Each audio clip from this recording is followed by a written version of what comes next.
Well, good morning, my Teaserking family. Happy Sunday, NFL today. So, right in the title, I put the free pick, Houston under. Great day yesterday. Actually, I go 3-0 yesterday. First game I have Denver Buffalo over 40 was a lock. And that was over in the third quarter.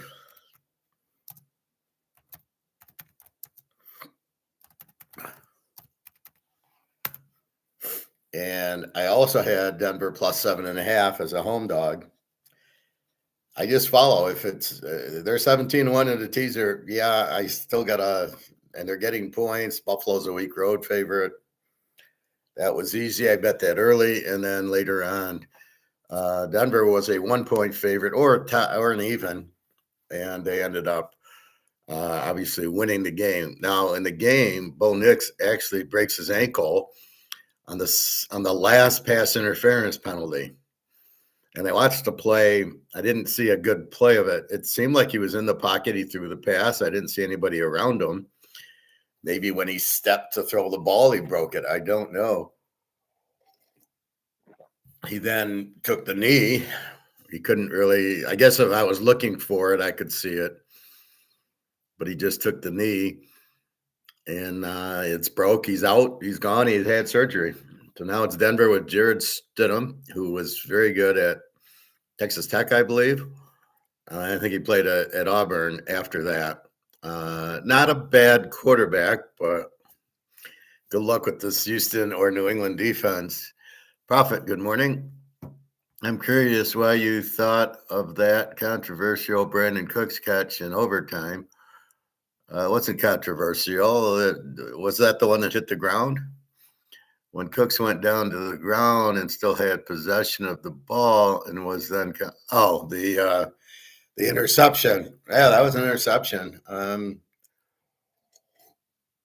It's the stupid rules. Like the guy has has to complete the process. So they're saying, well, when he caught it, the ball was moving and the defensive guy took it from him.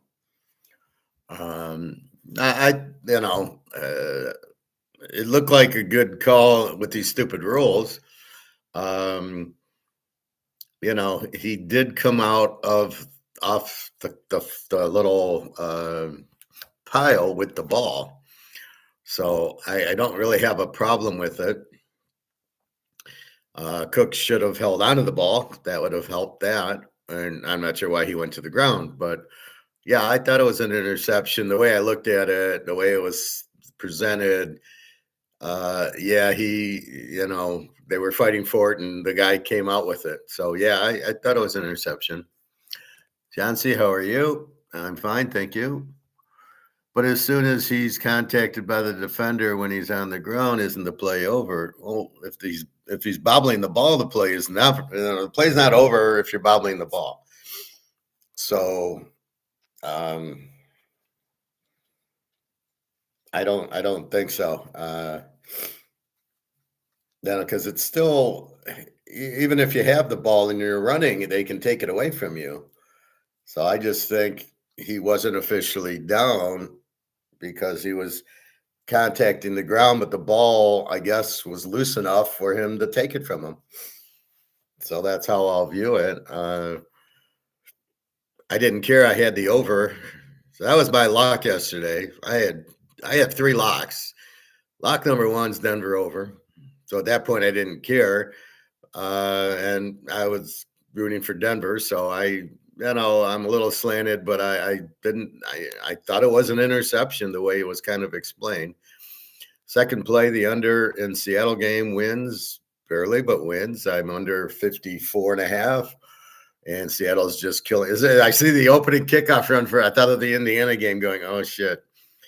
I think that whatchamacallit's the worst coach I've ever seen, especially big game coach, the Niner coach, Shanahan.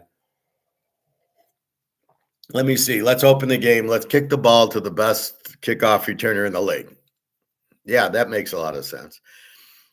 And he runs for a touchdown. Where's your special teams? They don't know how to tackle a guy.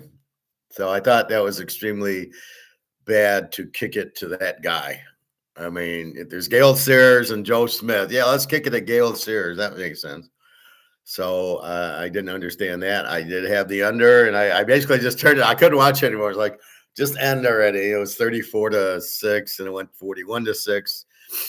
And so then I saw the final, and I see San Francisco running into the line. I'm going, okay. Shanahan got out coached.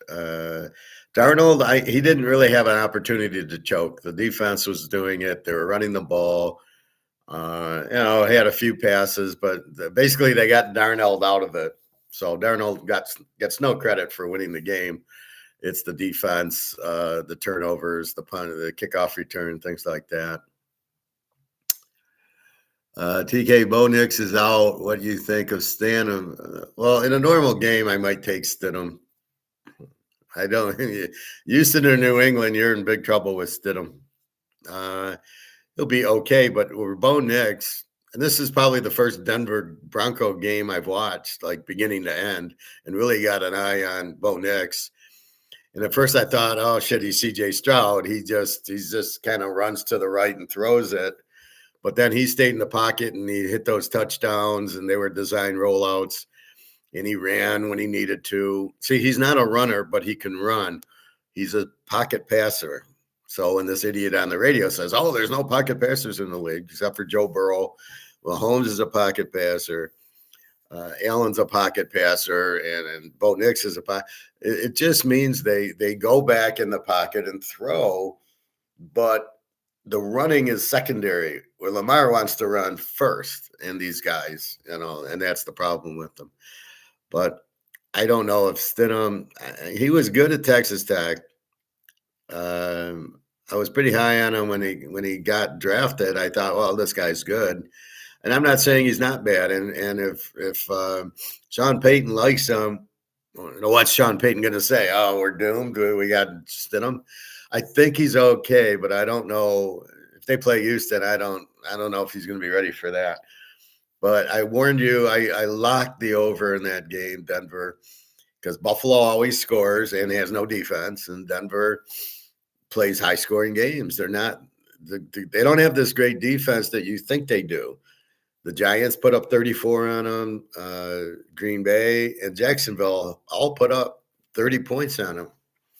And so they don't have this 15, 16 defense anymore. I told you it was a 23.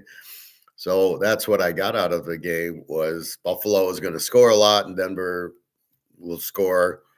They did go to Philadelphia and win, so I gave Denver the credit there. And I like Denver as the dog.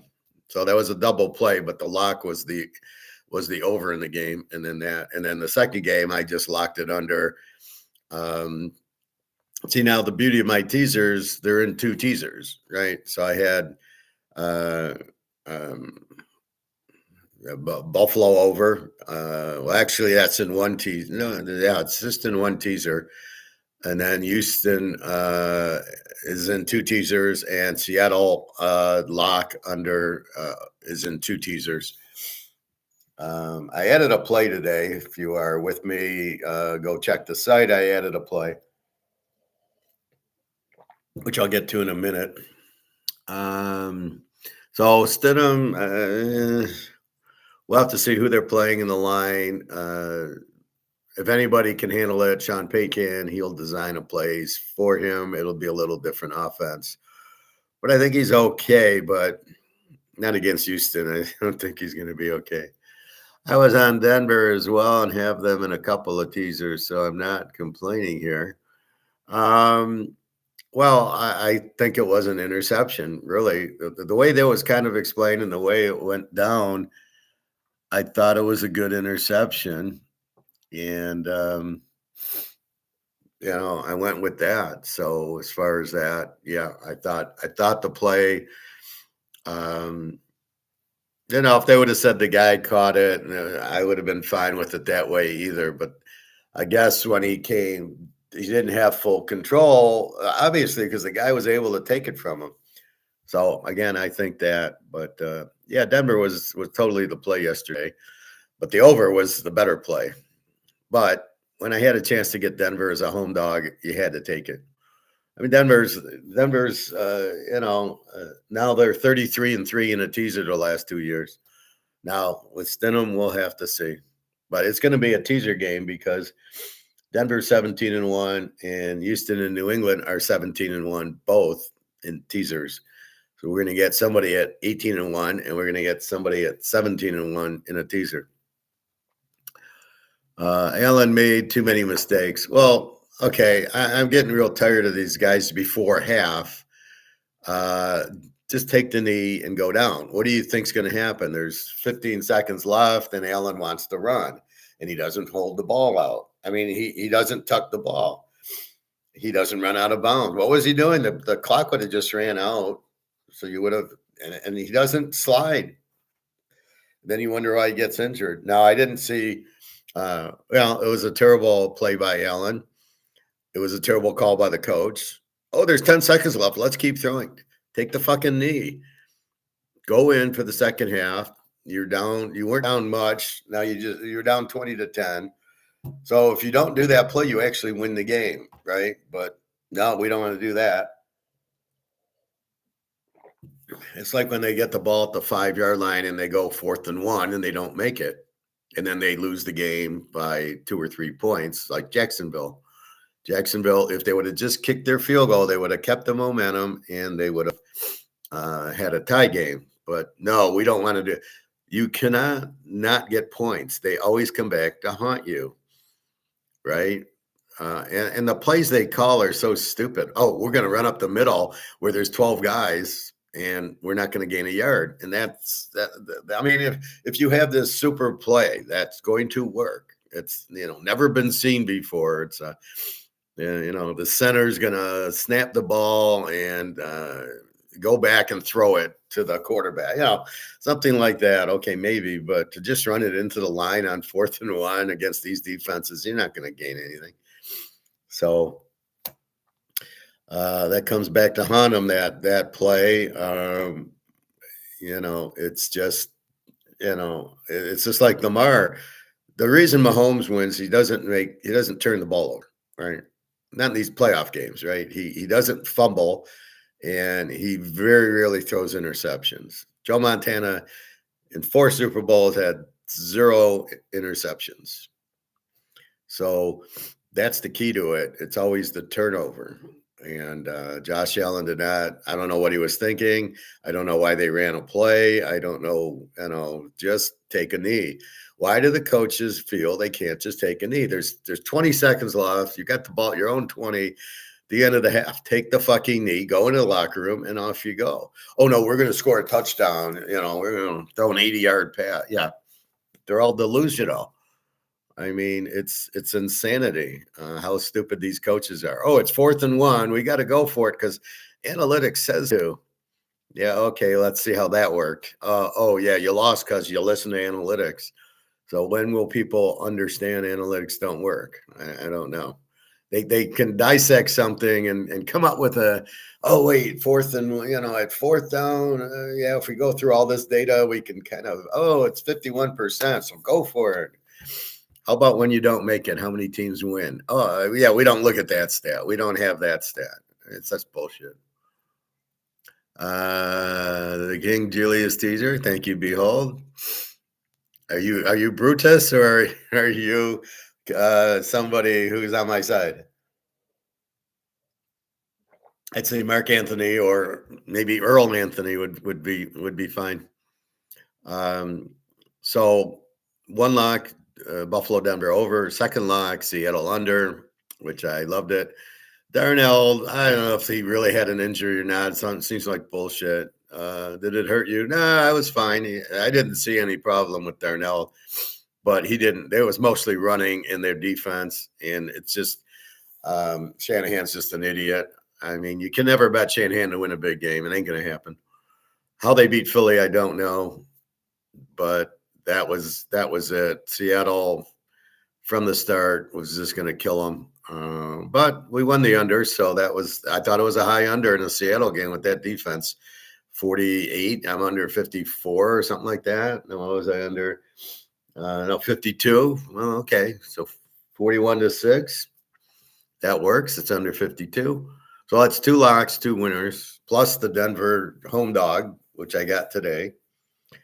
Now let's get to today's games. The refs weren't too bad.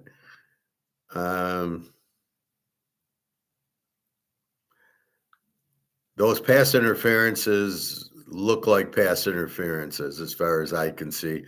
And they were the only ones really called in the game. I think there was a couple on Denver that weren't called where the Denver receiver got hammered. But basically, there was a lot of, it was a pretty clean game. I thought the hold on the Denver guy was kind of weak. It's not that there wasn't holding; it's when they call it. Denver's driving to, I think, win the game at the end. They call holding on, or to tie the. That was the series they were going to go down and tie the game. Or no, they took the lead actually with the touchdown. Bo Nix, he looked good on that touchdown, the 2 touchdowns. He looks really good on that when he actually throws the ball downfield. So I don't know if it's Sean Payton saying, hey, let's just throw short and run the defense down. And it works. It's Sean Payton football. He knows better. He had Drew Brees. So that's that. So we got New England 340.5. This game is at 3:00. I will look at scores and odds and see what this is just one line, and then scores and odds, you have 6 or 7 lines. And the Rams and the Bears, the Rams are 3.5, 14-9. I just added a Rams under in this. This morning, I went out yesterday to go to my gym to go swimming, and it was freezing out. I'm getting the same weather Chicago's getting. If you think you want to play 4 hours of football and try throwing and catching the ball in this weather, you're out of your fucking mind. It was freezing out. I just went out this morning. It's freezing out. So let's break it down. So Houston, New England, both are A teams, both with 18 defenses. Stroud against May. We got both Houston 17-1 in a teaser this year. Every game they had one loser. 33-4 in a teaser the last 2 years. 11-0 on the road as a road dog the last 2 years. New England 18 with an 18. Now we only have 1 year of stats we can use because you didn't have Vrabel there. So it's Drake May 17-1 this year. 7-1 as a home favorite, 15-3 at home. So you got 2 big trends in this game. I got New England 17, Houston 14. I think this is a very, close to the vest. They're not going to trust CJ Stroud. He's horrible. I would put him under center because they can't seem to do the shotgun snap. He fumbled 3 times last week. The defense will be there. It'll be tough for Drake May. He's not going to be able to run, which seems like what he wants to do. And the same thing with Stroud. He doesn't have Nico Collins. New England, they don't really have a receiver anyway. May's probably better than Stroud, but both quarterbacks kind of suck right now. I wouldn't bet on Stroud in the game. That's the problem. Drake May, I don't know. He's never been there. He's nothing in college, so I don't even know why he was drafted so high.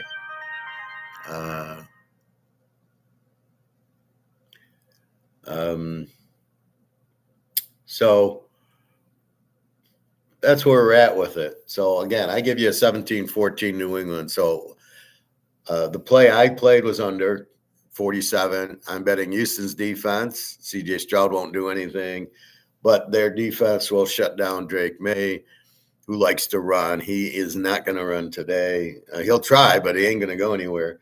And they have a very good defense. So I think this game should be low scoring, a lot of field goals, and that we will check the weather in a minute. Your second game, as I said, it's the Rams 3.5, 14-9. You've got to be kidding. I did 48.5. Yeah, I did 48.5. So I took Chicago under 48.5, goes to 54.5. It'll never get there. So the Rams are an over team with a 30 defense, and Chicago's a B team with a 22 defense. I'm talking last five. The Rams struggled with Seattle, giving up a ton, struggled with Carolina, and struggled with Detroit. They don't have, this isn't a Houston defense you're looking at. The best team, people asked me yesterday, who's the best team? The best team is Seattle, Houston, and New England. Those are the best teams. Philly was up there, except for they don't have a quarterback. The best complete team is, well, with Darnell that hurt Seattle, and these quarterbacks hurt these teams. So it's the best. So is Drake May better than Stroud? We don't know. We have to see what he does. Like yesterday, Josh Allen had three fumbles. I'm not sure. I got this score: Chicago 20, the Rams 17. It is fucking cold out, and when you pass the ball like the Rams do, you're not going to do it. It's windy. It's cold. Hard to grip the ball. The ball's leather is going to be slicker and everything. The Bears might play a little tighter defense, and the Bears are going to just Army Navy it. They're going to run it down your throats, and there's nothing the Rams can do. And I think you're going to see, even in the Green Bay game was what, 31-27. Well, it was 15 degrees. It was 15 degrees and, and windy last week, and they scored the 58. So I'm very tentative on the under here, but at 54, I just think the Bears run it a lot in this weather. I don't believe they will. I just don't believe that they're going to throw it all over the place. And, we'll see. The best defense is the Bears with the 22. The Rams, they have a 30. I mean, when teams like the Lions and Carolina are throwing 35 points at you, the Bears will throw 35 at you, maybe. But the cold weather will definitely be a problem. So I don't know. You got to bet defense in the game, and really, I don't like it. Really, it's the best defense. So I don't like the Rams defense in the game.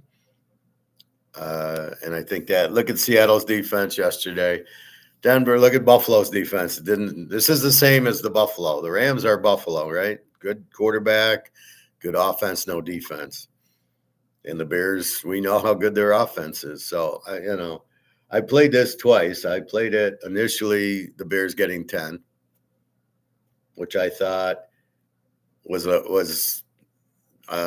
good play, being that they're at home and they are 14-3 at home the last 2 years, 9-0 at home this year, 16-2 in a teaser. So the Bears, we saw them go to Philly and win. That's my yep. And then they beat Green Bay twice. Boom. Here are the Rams, same as Green Bay. And they were able to move on Philly's defense. So I look at it like that I don't think the Rams can win this game. I don't know what everybody saw on it. It's 15 degrees. It's not 15 degrees. All right, let's get to the weather.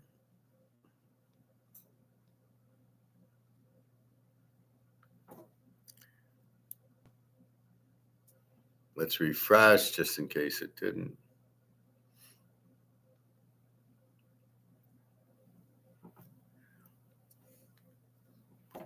First, let's read this.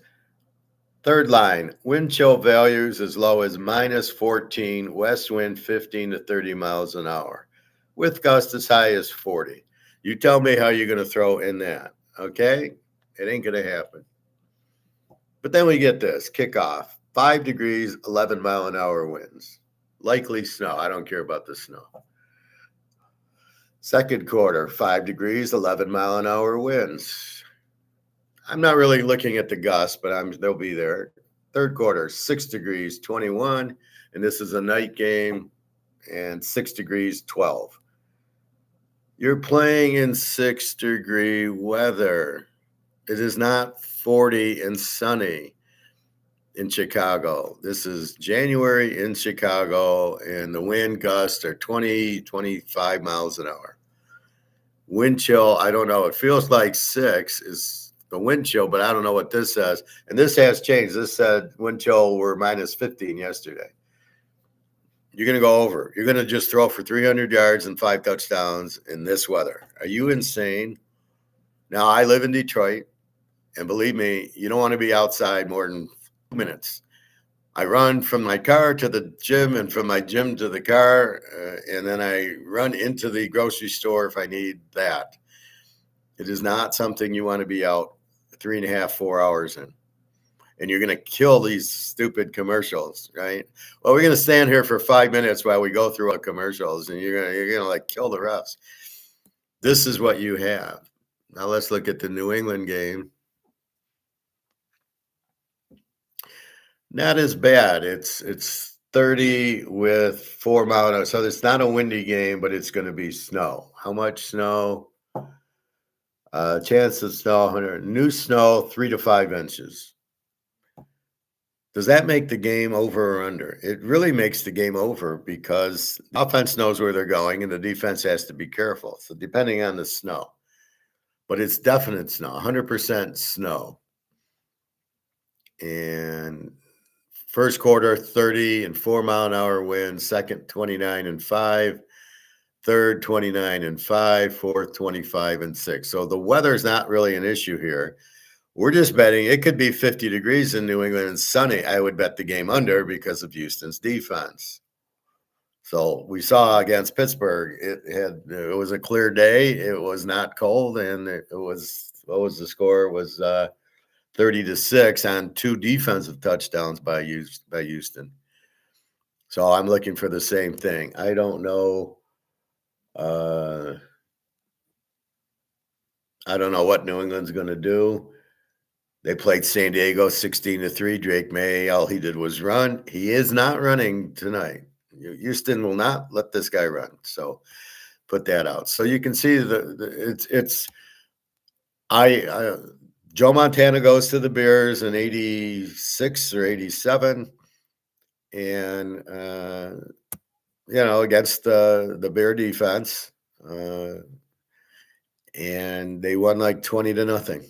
1 touchdown to Jerry Rice, another late in the game, and the Bears couldn't do anything. Now, I don't think they had McMahon either, but the Niners didn't light them up too much, and it was cold that day.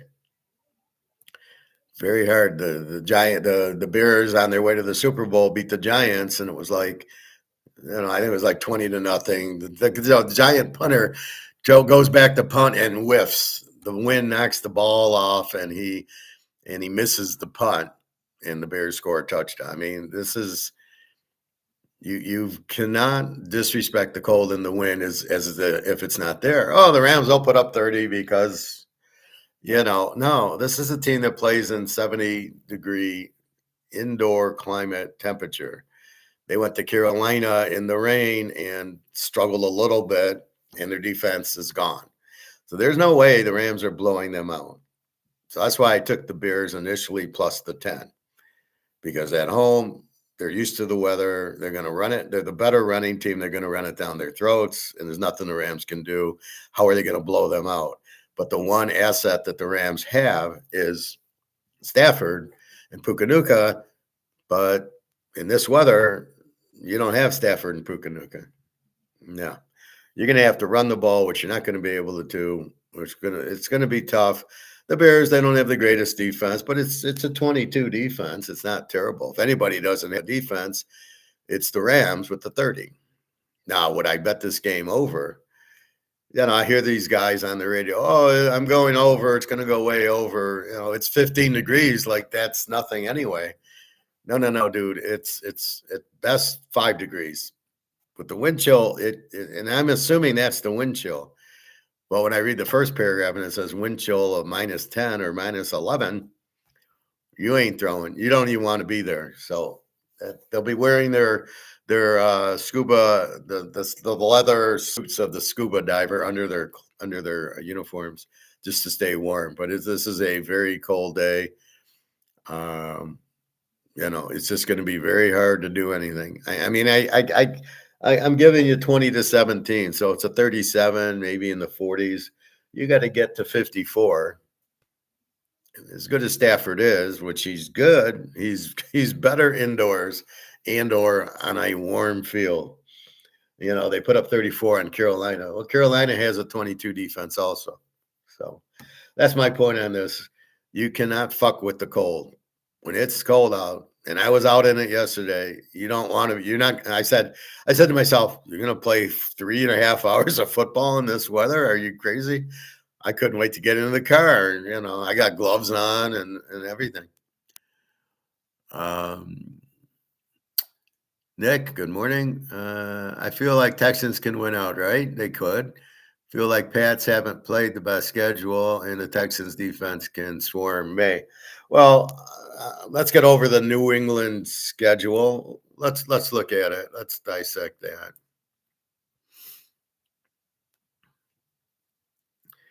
And they did beat San Diego last week, who's a fairly decent team.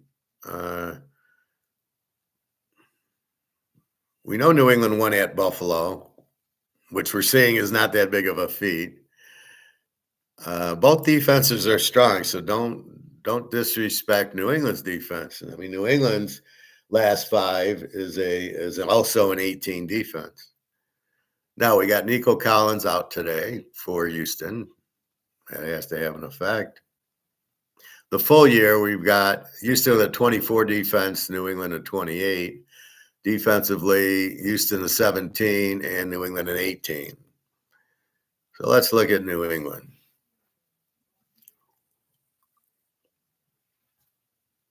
So again, they won 16-3 last week. They start off losing to Oakland. Go figure. How could they lose to Oakland? They beat a shit Miami team, lost to Pitt, and they killed a shit Carolina team.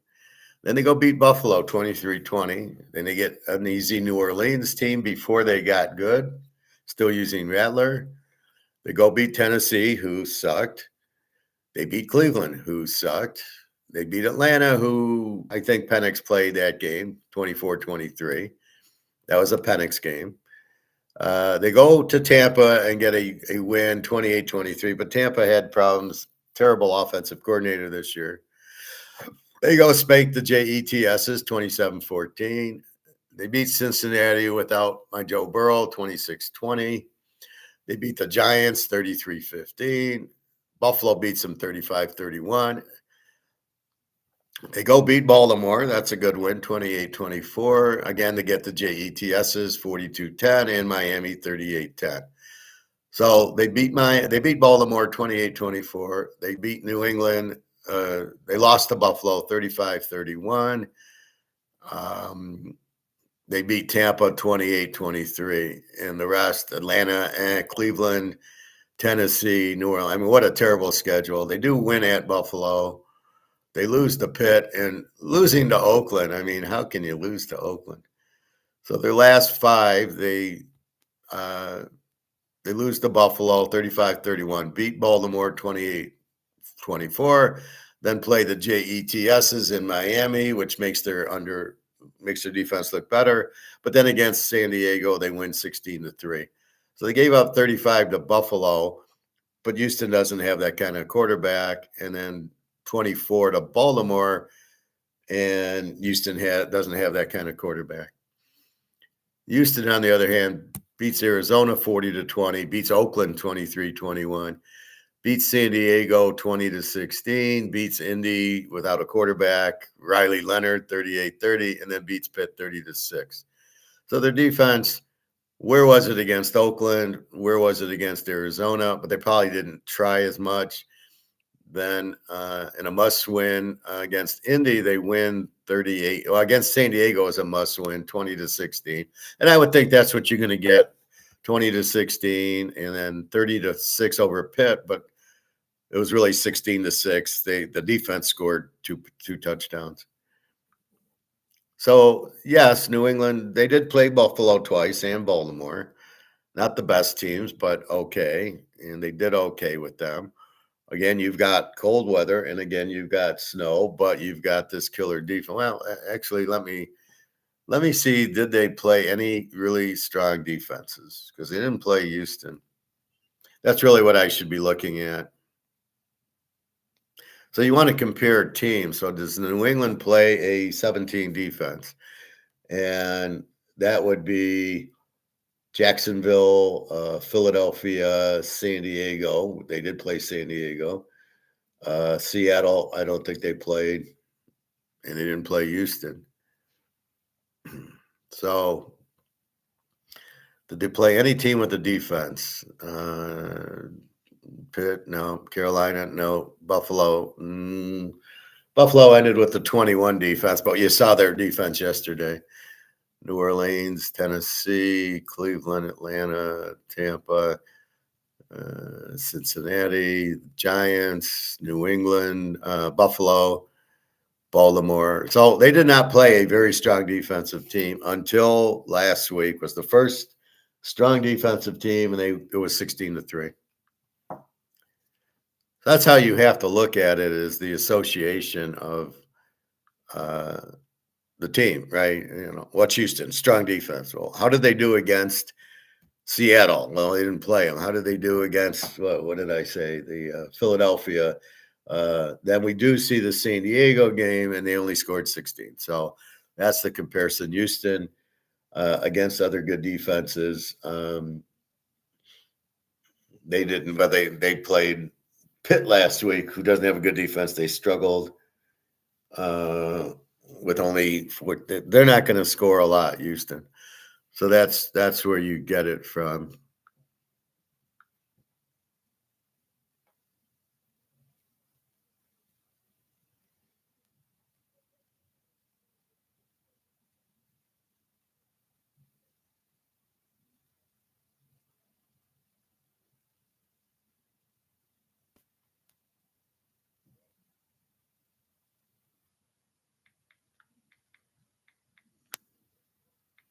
Just a second.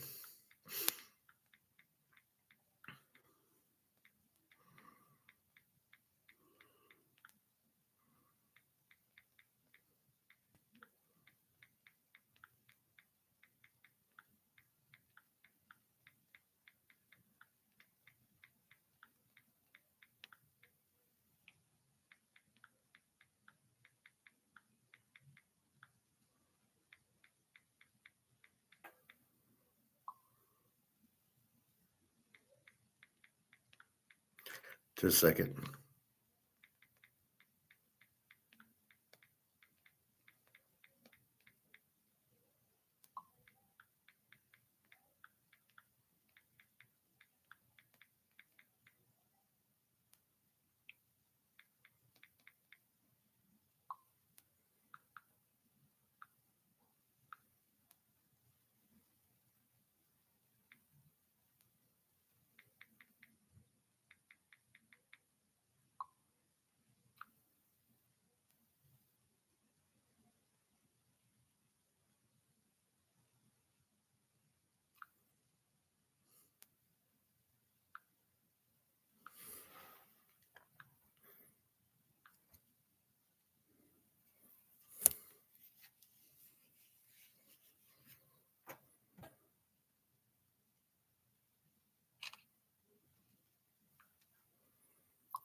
All right. So that's what we have.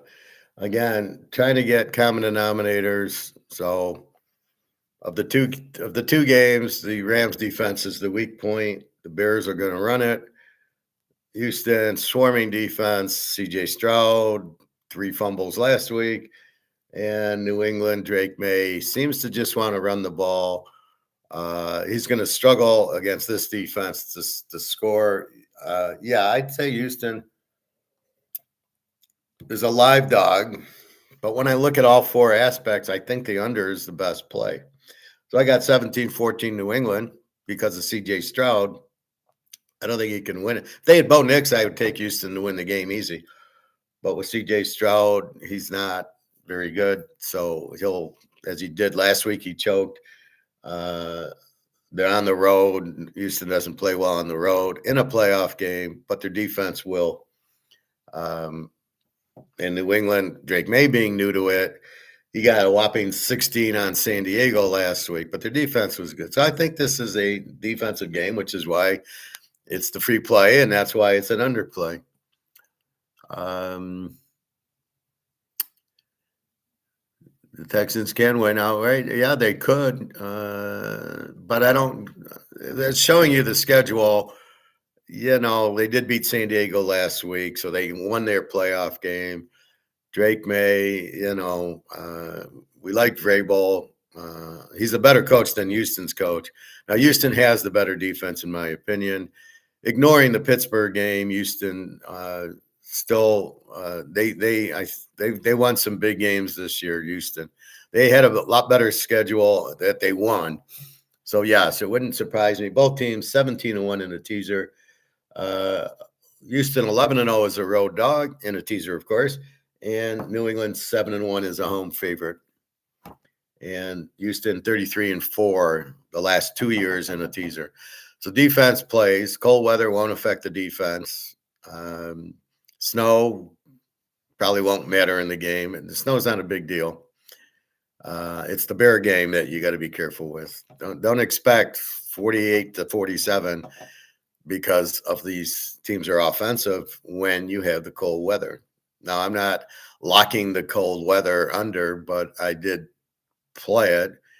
I went 3-0 yesterday, and I got Houston under today. So it's what do I do with the Bears? And I already played them plus 10 because of the weather, and now a little bit under. And I played them with the Miami, Indiana over tomorrow. Again, big game. They'll go for it on fourth down. I don't know that Indy's defense is all that.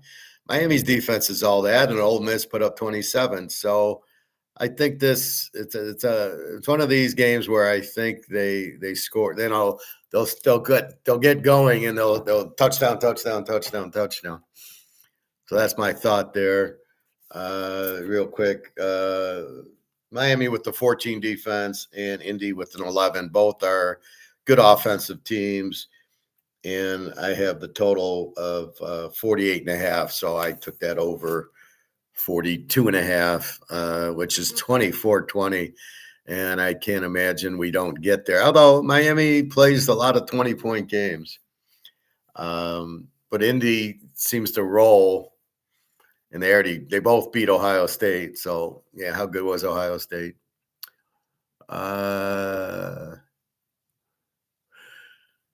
You like the Texans, John C. C.J. Stroud, those can't turn the ball over. Well, C.J. Stroud's not a good quarterback. So you're betting the defense, not C.J. Stroud. I think whoever wins this turnover battle will win. Maybe, maybe not. It definitely helped Denver win with Buffalo's turnovers. The Seattle game didn't really matter.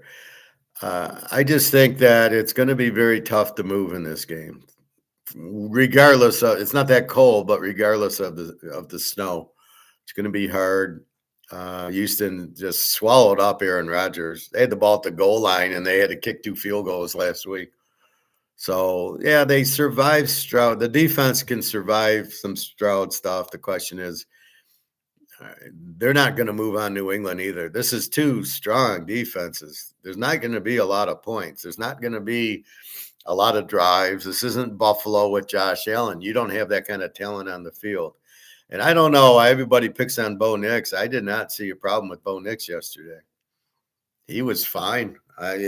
He had 2 great touchdown passes, that one to put him in the lead late. Beautiful pass. Then he got the pass interference because he made a good throw. That was that. The guy tackled him. I don't know what he was crying about. He puts his arm around him and around his left arm, and he tackles him. Whoa, what do you mean pass interference? Then I hate the commentator comes on like, yeah, he really didn't touch him. He really didn't, on one that was blatant pass interference. He's trying to defend the route. Oh no, that really wasn't. Yeah. Well, wait a minute. If I go 5 yards, there's a legal touch. There's a penalty. But when I'm out 20 yards and the guy grabs my arm, that's apparently just battling and not interference. Can somebody explain that to me? So we'll see. I don't know. We'll see. I know Stidham's pretty good for Denver, but if they got to play Houston and Stidham's in trouble, maybe they have a better chance if they play New England. They're not as talented defensively as Houston is, and Drake May. I don't know, but Denver doesn't really possess that Houston defense. So I based on that, I think Houston goes to the Super Bowl because of their defense. But you got CJ Stroud, and that's the problem. So the best team is Seattle, but they got Darnold. And then you got, can the Bears beat Seattle? I don't know that the Bears can move on that defense. Holy shit. Now the Rams somehow moved on that defense, put up 40 points. We'll talk about that once we figure out who we're playing. But, and the other thing about betting is the last hand, right? So we see Seattle kill the Niners. Okay, well, they didn't have Kittle, and Purdy did okay, but they were down right away. By running the kickoff back, gave them the lead, and then Seattle could play with the lead. Had the Niners at Philly, they got the lead, and they were up 7-0. They could do different things. So don't get too gaga over Seattle's defense. Yes, looking at it yesterday, look at it against the Rams and, some against the Carolina game. So be careful that they're not that strong normally. Week 18, Seattle.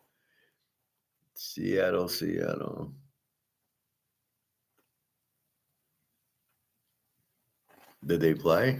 Oh, yeah, they beat the Niners 13-3. And the week before, yeah, they beat Carolina 27-10. So they're playing pretty good ball.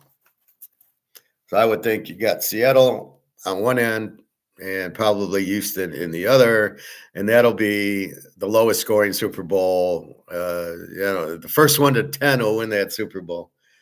If it's Seattle, New England, can Drake May handle the pressure? And we know Darnell can't, so it's got to be an Army-Navy game. Super Bowl is definitely an under with Seattle in it. Now, if the Rams or the Bears win and beat Seattle, then we got an over Super Bowl, unless it's Houston. So if we have, well, now I don't know if Denver can play. If it was Denver and if it was Denver, Bears, Denver, LA, this would be a lock over. So you can see how it depends on who the team is and how their defense is. Seattle, Houston, over under in the game will be in the 20s probably. But if it's the Rams or the Bears going against Denver, it would be an over Super Bowl. So I'm really sad that Bo Nix won't play in it, misses his chance because everybody thinks he sucks, but he didn't look bad yesterday. I don't know what anybody's talking about. He's too old. Well, he didn't look too old yesterday. All right. Unfortunately, he ran when he needed to. That 3rd and 5, he dipsy-dooed around and got the first down. A lot of good passes. I hate these little wide receiver screens that they just go for nothing. So that's about it. So, yeah, Buffalo, I'm not surprised Josh Allen choked because that's what he does. That's why they don't win. Buffalo needs to fire their coach. They need to get a defense. They don't win because they don't have defense, basically, even though their coach is a defensive coach. Denver, you give it to Sean Payton. That's where the head coach makes. If Sean Payton is the coach of Buffalo and McDermott's Denver, Buffalo wins the game because Sean Payton would have won the game. Frisco, Seattle. Frisco, too many injuries, and Their coach is terrible. Shanahan, his head so far up his ass yesterday. Let's kick to the best returner in the league. Yeah. And there's a touchdown. Jeez. Why are we not surprised? Are you fucking kidding me? You kicked to that guy? Unbelievably stupid. And a lot of his moves were stupid. Let's go. Then he went for it on fourth down at the midfield. Yeah, we're going to gain 2 yards on this defense. Oh, okay. Yeah. So you can see how stupid the guy is. You play field position and then you hope for maybe they'll fumble or let's pin them inside the 5 to kill the momentum, not give them more momentum by going for it on fourth down. So we'll see today. I know the Bears go on fourth down a lot. I don't know if the Rams, I think they do. But they can make it the way the Bears run the ball. Look for the Bears to run the ball a lot today. A, to keep Stafford off because it's so fucking cold out. So I think that's where you go. So I got Bears 2017. I got New England 17-14, only because they're at home and they got CJ Stroud. And I don't know how good Drake May is. The MVP in the league is probably one of these defensive players for Houston, not Stafford or Drake. For sure, Drake May's not an MVP. Why do they have to be like the Super Bowl quarterback to be the MVP in the league when it's bullshit? So I got 17-14 New England.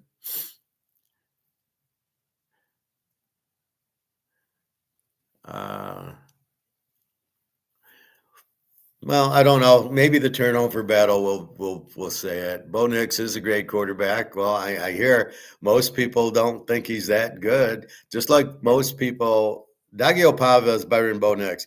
And so everybody's hating on Dagiopava for some reason. I don't know why. And yet Bo Nix, they hated on him too. Look how late in the draft he went. Imagine if Chicago had Bo Nix instead of Caleb, they'd be 10 times better. So again, real bad choices made by these GMs who I find don't have a brain in their heads, most of them. John C. Stupid coaches these days. Stupid coaches and stupid coordinators. Do I ever do prop bets? Never. Mm-mm. Prop bets are sucker bets. The odds, you don't know if you're getting good odds, right? At least you play craps, you know your odds, right? It's the 4 against the 7. So you know your odds. All right, it's 2-1, and that's what you get if you play a comeback. In this situation, what are your odds on the prop bets? You have no idea. Now, a prop bet today, it would be all unders in the Ram game with the Bears, and it would be all under. Anytime I play Houston, I'd prop against them. Yeah, my quarterback, he's probably going to have like 50 yards passing, and my running back's going to have 20 yards running. So that's how I would play props, but I never play them. They're just sucker bets. They're stupid. You don't really know the odds, so you're giving up money, and I don't care about it. I don't really analyze that. I analyze the game versus that. TK, you watching the championship game tomorrow? No, because it's on ESPN. Unless I go to a restaurant to watch it. I don't have ESPN. I can't get ESPN. I think I can get one of those other bullshit channels, but I'll watch it on YouTube in 20 minutes. I'll keep an eye on it on Yahoo. But no, I can't handle Herb Kirkstreet for 3 hours. No, I hate the guy. So no, I won't watch it. But I'll see the score. I'll just root for over. I'll know by halftime. Like yesterday, it was 20-10 Denver, and I said I've won the over, even though it was 30, because I know they score more later in the game because they don't run. They need to score. They throw the ball more, and you end up getting points. And so I knew at 20-10. I thought at 10-10 it was a winner. And then it went 17-10 just before half, and I said, "Okay, it's good." So then at 20-10 at half, I knew the Denver game was a winner, and I had to sweat the Seattle game because San Francisco didn't show up. Another Shanahan special. He's really good at choking in the big games, isn't he? Never won a big game. Oh well. But everybody thinks he's a good coach in the Shanahan tree. Okay, whatever. So we'll see how good Sean McVay is today, how he handles this cold weather. I'll still take Sean Payton over all of them. He's the best coach. So betting the coach is very important. Uh, well, if it's on ABC, I'll watch it. If it's on ESPN, I won't. ESPN should show all their games on ABC because fuck you if you think I'm paying to get ESPN so I can be on the Disney Channel. You get far more bang for your buck. You get a lot more eyeballs on ABC. It's a big game. Then you're going to do it on ESPN. And I'll probably mute it if I got to listen to Herb Kirkstreet. What an idiot that guy is. Oh, my God. But that seems to be the thing. All these analysts are not analysts. They're just, Tom Brady. What does he say? Tom, you played. How would you handle this play? That's what we want you for. We don't want you to hear, yeah, it's sunny here in Denver. And yeah, it's like he's such an idiot. So they're missing the point of analyzing the game. And Kirk Herbstreit says, oh, what a good block by the right guard. And you watch the replay and he never touched him. It's like, yeah, you're pretty stupid, Herb. You played quarterback at Ohio State. Yeah. Oh, you lost all 4 games to Michigan. Oh, okay.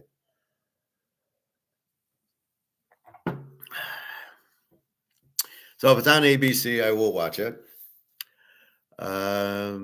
So yeah, I mean, I'll be keeping an eye on it as far as that. But I hate when they have it on, Paramount or Apple. It's like, okay, guys, you're wasting your time. I really don't know how they get the demographics of it either. In other words, 30 million people watched the game on Paramount last week, the Bears and the Packers. How do you know? How can you possibly know if I turn on channel 2, if I turn on the game today, how do you know I'm watching? How do you know? You have no idea if I'm watching or not. So I don't get that, how they can tell that you've got the game on. It's the biggest bullshit. I think it's little analytics or what, algorithms or whatever bullshit, but that's it.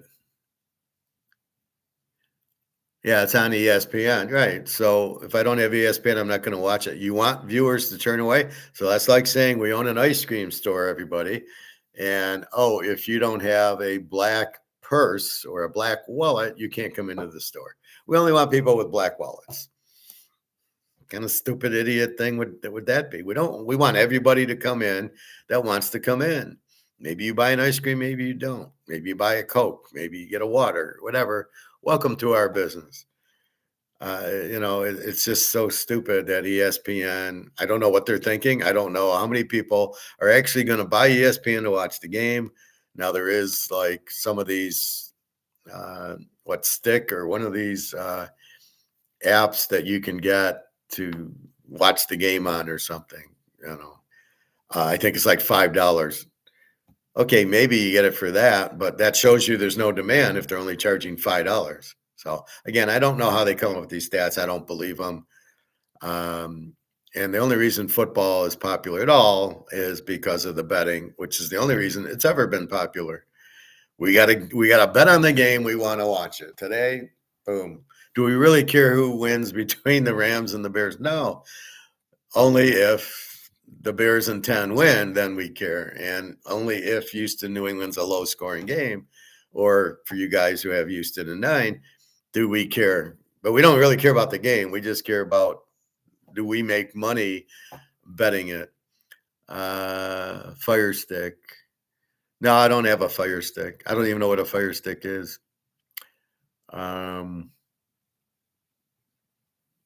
Is it on fire? Like, does it heat the house or what? No, don't have that. But I'm fine. Most of like, today's games will be on regular TV, and that's how it should be. Notice the Super Bowl, it's on regular TV, and the championship games are on regular TV. Hint, hint. You want to draw an audience. Now, how they calculate it, I have no idea, but you want to get an audience, put it on regular TV. That's the point. You want the most eyeballs on it. That's what you want. It's a gadget for TV. No, I don't care. I'm not going to waste my time with. I don't really have time to worry about that. All right. So we could keep talking. I'm going to go to gold and silver now. I showed you Mark McGuire yesterday. Mark says $8,000 gold by second quarter, which is what? Jan, Feb, March, April, May, June. So by June, July, August, we're going to have $8,000 gold, paper gold. And, here we go. And we're at 45.96. Look at the games COMEX plays. What's with this 10 o'clock drop? And then it goes right back up. Silver 90.13. What the fuck? Why would it go down? The demand is there. And again, we've got to understand paper versus physical. We work in a physical world. We buy physical coins. We do not play margins. We do not buy options. We buy in the physical world. You like that, Prophet? Your Maple Leafs? And so your first fact you got to understand is there's paper, COMEX, options, Eddie Murphy, trading places, and then there's the physical world. In the physical world, it's very, very limited supply, very, very high demand. The banks are buying it all. I like how they lower the price so we'll sell so the banks can have it. Well, if I sold my ounce to my guy's store, the central bank is not going to my guy's store to get the ounce. So that's just fantasy what they're talking about. Yeah, $8,000 gold sounds great. Well, for you it does, Prophet. You'll be buying us all dinner at Capitol Grill. And then, he's calling for $140 silver soon. But if you got $8,000 gold, you got $500-$600 silver. Because as the gold goes, now the central banks will be buying the gold.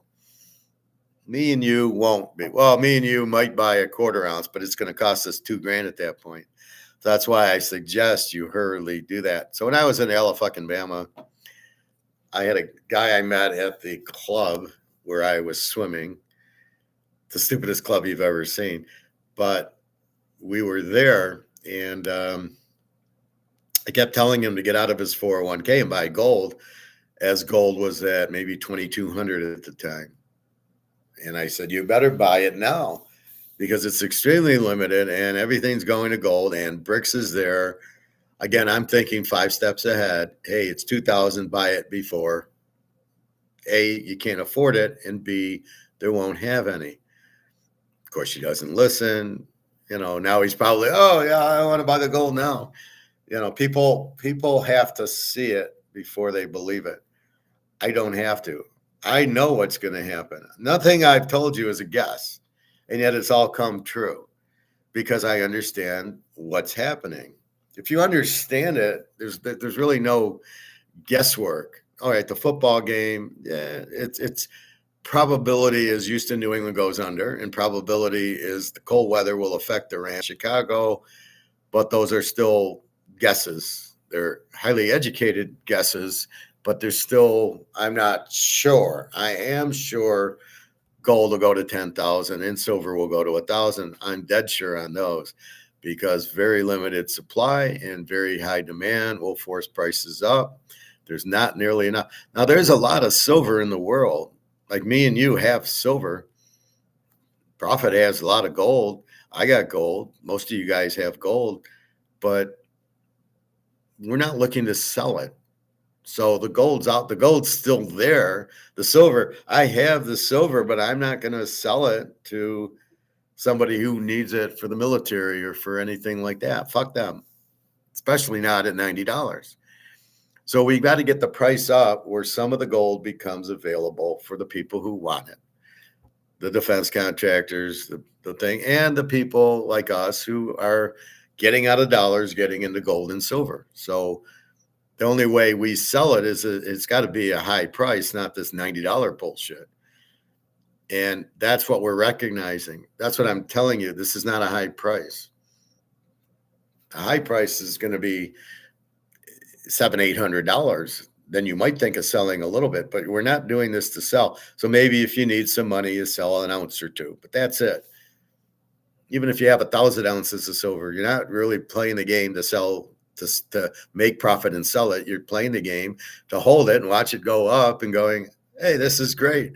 And not to sell it. Because if you sell it now at 90 and it goes to 500, when it goes to 500, you're going to be like, I just lost $400 an ounce, and we all have more than 1 ounce, of course. So that's the thing. So you've got to understand the game. And this $90 silver is a joke. And again, so we get $8,000 gold. We got to have at least $500, $600 silver because people can't afford the $8,000 gold. We'll get into the silver as you guys have discussed. Well, I can't afford it. So for you who really can't afford it, you buy a half ounce of silver, cost you $45. And I hope you have $45. If you don't have $45, I don't know what to tell you. You can buy quarter ounce silver, which would probably cost you $20. If you don't have $20, I don't know what to tell you. But if you have some money, just then buy half ounces of silver. It'll go to 1,000. It'll be worth 500, and you're going to pay $45 for it. So it's a win-win. But that's where we're headed. So Mark McGuire, 8,000. He says 150 silver, like next plateau, on its way to 5 or 6. Now they talk the gold silver ratio. I don't. It's nothing. It's based on demand. It's like saying there's a ratio between the Mantle card and the Brady card. And we don't know, if you have a really good Mantle card, if you have a rookie, a PSA 2 rookie Mantle card goes for 65,000. Do you put it on a ratio with a really good Tom Brady rookie card? No, they're totally independent of each other. Or the Montana rookie card, you want to say the Montana rookie card, which I saw for 125 against the Brady rookie card. There's no ratio. They're independent. Right? The Jordan rookie card's independent from the Magic rookie card and the Bird rookie card. They're just independent. They're people, there's demand for all of it. So it's based on demand. So the fact that you want to call a gold silver ratio, I think it's bullshit. It's the demand for gold versus the demand for silver. They're independent. There is no, I don't care how it comes out of the ground. It's the demand for it. What's the demand for gold? Well, everybody loves gold. It's the number one. It's indestructible, right? You have a fire, can't hurt it. Put it in the freezer, can't hurt it. Put it anywhere, you can't hurt it. So therefore, gold on a basis of I can't hurt it is fine. Silver you can't hurt. Silver wears out, right? You put it in a Tomahawk missile, the missile blows up, there goes the silver. So getting the silver back is not going to be as easy as the gold. That's why more people like gold. It's indestructible. Plus, it's prettier. Silver's nice. Gold's nicer. So there's more demand for gold, and there's less of it, apparently. We don't know how they know it, but they're saying, we believe there's 200,000 tons of gold and 500, 600,000 tons of silver. So there is more silver than gold, which would make gold higher. But again, it's based on the market, the demand. Do I want it or not? The more people want gold, gold goes up by hundreds of dollars. Gold's at 4,600. Silver's trying to hit 100 finally, and it will. And so that's why I don't care about the ratio. I think they make too much out of it. So Mark McGuire is sitting there going, well, the ratio probably gets down to 30-1 and maybe even 15-1, which would put it at $600 if gold's at 8,000. And I'm like, no, gold's going to go because of the supply and demand, because the people can't afford the majority of us who make that 50, 100, 150,000 are going to buy silver because gold at 8,000 is a big chunk. That's why I'm saying buy it now. And then silver at $100 or $150 is much more affordable than gold. The concept, though, is we need to get out of dollars. So again, the game is get out of this because this isn't worth anything, because these morons keep printing it like I can print it as much as I want and it won't lose value. They don't even have that concept. It's the same concept as going forward on fourth down. Well, it's 51%. If I go forward on fourth down, I'll make it. So I'm going to go. And they don't look at, if I don't make it, it's a turnover and I probably lose the game. Go ask the Lions about that.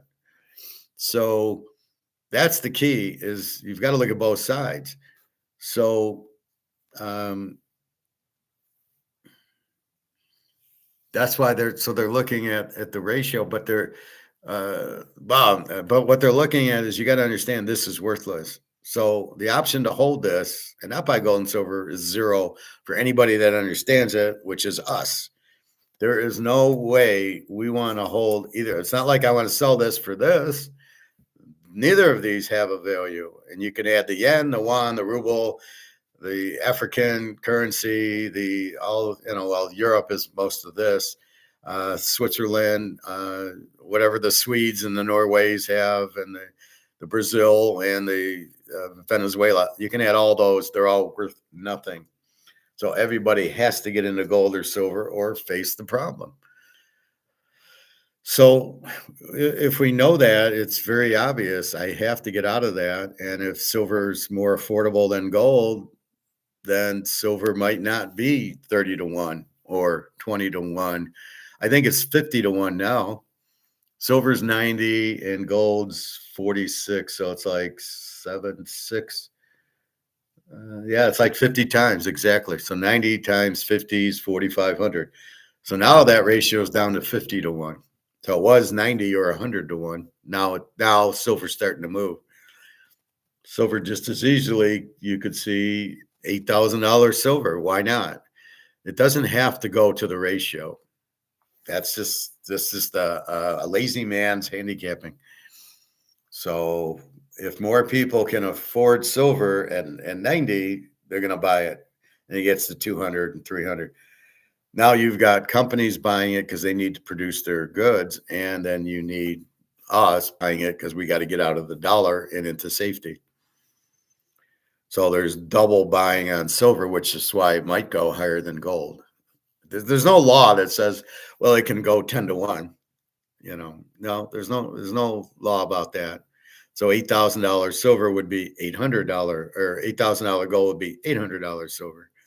But I think silver is going to move because it's cheaper. It's just like anything else. You have that New York strip at 20, let's say it's $25 at Kroger's, but over here is a New York strip. Or no, I said New York strip, the other one, the sirloin, the nice sirloin cut or fillet. And so if the sirloin is $25 and the fillet is $15, what are you buying? You're buying the fillet for 15 because it's cheaper. You don't care if you get the New York strip or the fillet, you're buying steak. But if one's $25, that's the difference. So keep that in mind. But that's what's happening. So again, BRICS coming out with gold-backed currency. I think it's already out with it. Russia's coming out with theirs, I think, in February, I heard. So it's all out, right? Gold-backed currency is here. How they're doing it, I don't know. I think it's right now to settle trade. So when China buys oil from Saudi Arabia, they're electronically sending it to their account, and then Saudi Arabia has a vault with gold, can then move the gold over into their vault. So that's how it's working. I assume they're coming out with, currency like this. They have to. What's everybody supposed to? You can't keep using the ruble. It's worthless. Or the yen or the yuan. None of the China, Japan, all their currencies are worthless. So they have to come out with something that says 50 but backed by gold. So that's why they got all the gold. So that'll be coming out. It's, I think, here now. So demand for gold is even higher. So the key principle is if you have high demand with low supply, you are going to have a higher price. And did the demand drop? No. And that's the key. So if the demand's still strong, these prices, this 10 o'clock drop bullshit, what is this? The demand didn't drop at 10 o'clock. What the fuck is this? This is just games. This is why COMEX doesn't, what we don't like about it is it's not free market. It's controlled. It's JP Morgan playing bullshit games, just like Madoff did. So it's, we just can't wait till they all go to prison for price fixing gold and silver. Now we got the banks in deep trouble because, again, how does the bank work? They loan their money and get money in. Well, what's happening? People are losing their job because of the recession. People are losing their job because of AI. Do you realize if we have a total AI workforce, we don't have an economy? The way it works is Say's law. We go to work, we get money, and we pay our bills, and then we buy food and we buy tennis rackets and golf clubs and gym shoes because we worked and got paid. Well, if everybody's AI and nobody's working, AI is not going to buy your goods and services. People will. AI doesn't need anything.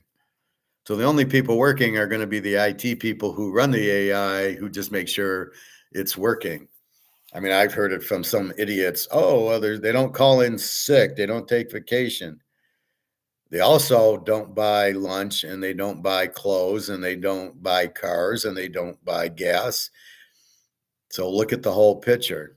And these people that don't, and that just think, oh, look how good it is. They cut costs by not having to have people in there.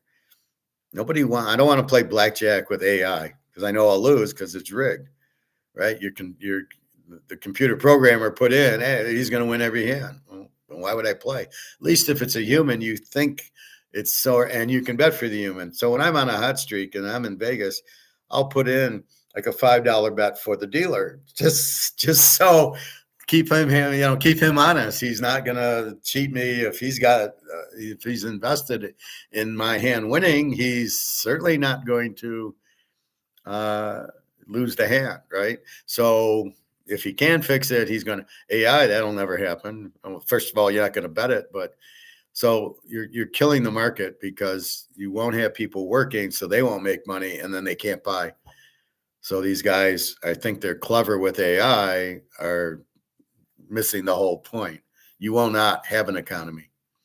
Now, as far as us, we'll be fine. We'll be in gold and silver, and we're telling everybody to fuck off. We got gold and silver. There's a story about a guy, one of my these guys.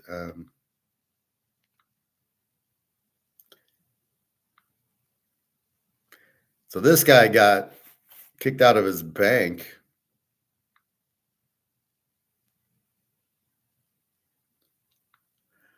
This is I used to wake up every morning choking on thick mucus. Yeah, we don't care. Until I tried a 7-second mucus pill. It was not good.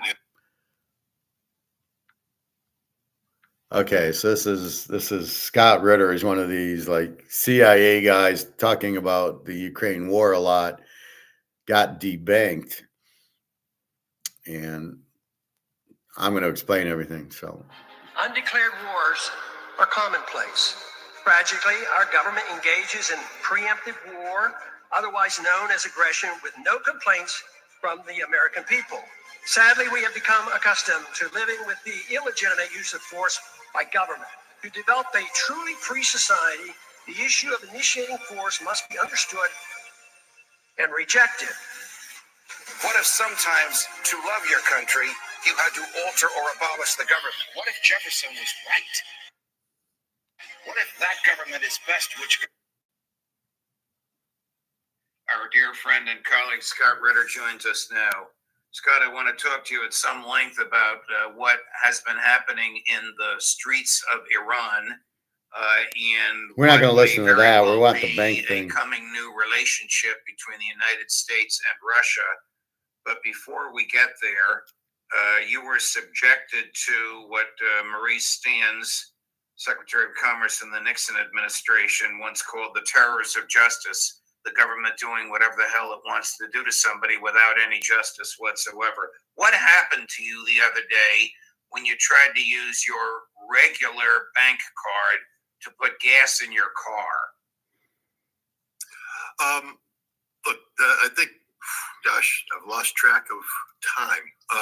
But I took my wife out to dinner the night before the incident in question. And the card worked fine. Paid dinner, gave a nice tip. On the way home, the yellow light in my car dinged off. The one that says you got to put low fuel, you got to put gas in it. Don't worry about it, honey. I'll take care of it in the morning. Why not? I have a debit card that works. I mean, we have money in the bank. This is the digital economy that we've grown accustomed to. It's electric, not no cash digital. in the wallet, no cash at home. All the money in the bank. So the next morning, I drove my wife to work, and I went to the gas station to to fill up the tank and tried to use the card, and it got declined. And so I called my wife and I said, "Hey, did we make a mistake? Did we run out of money in checking? Do we need to transfer money from savings?" She said, "No, we've got plenty of money in checking."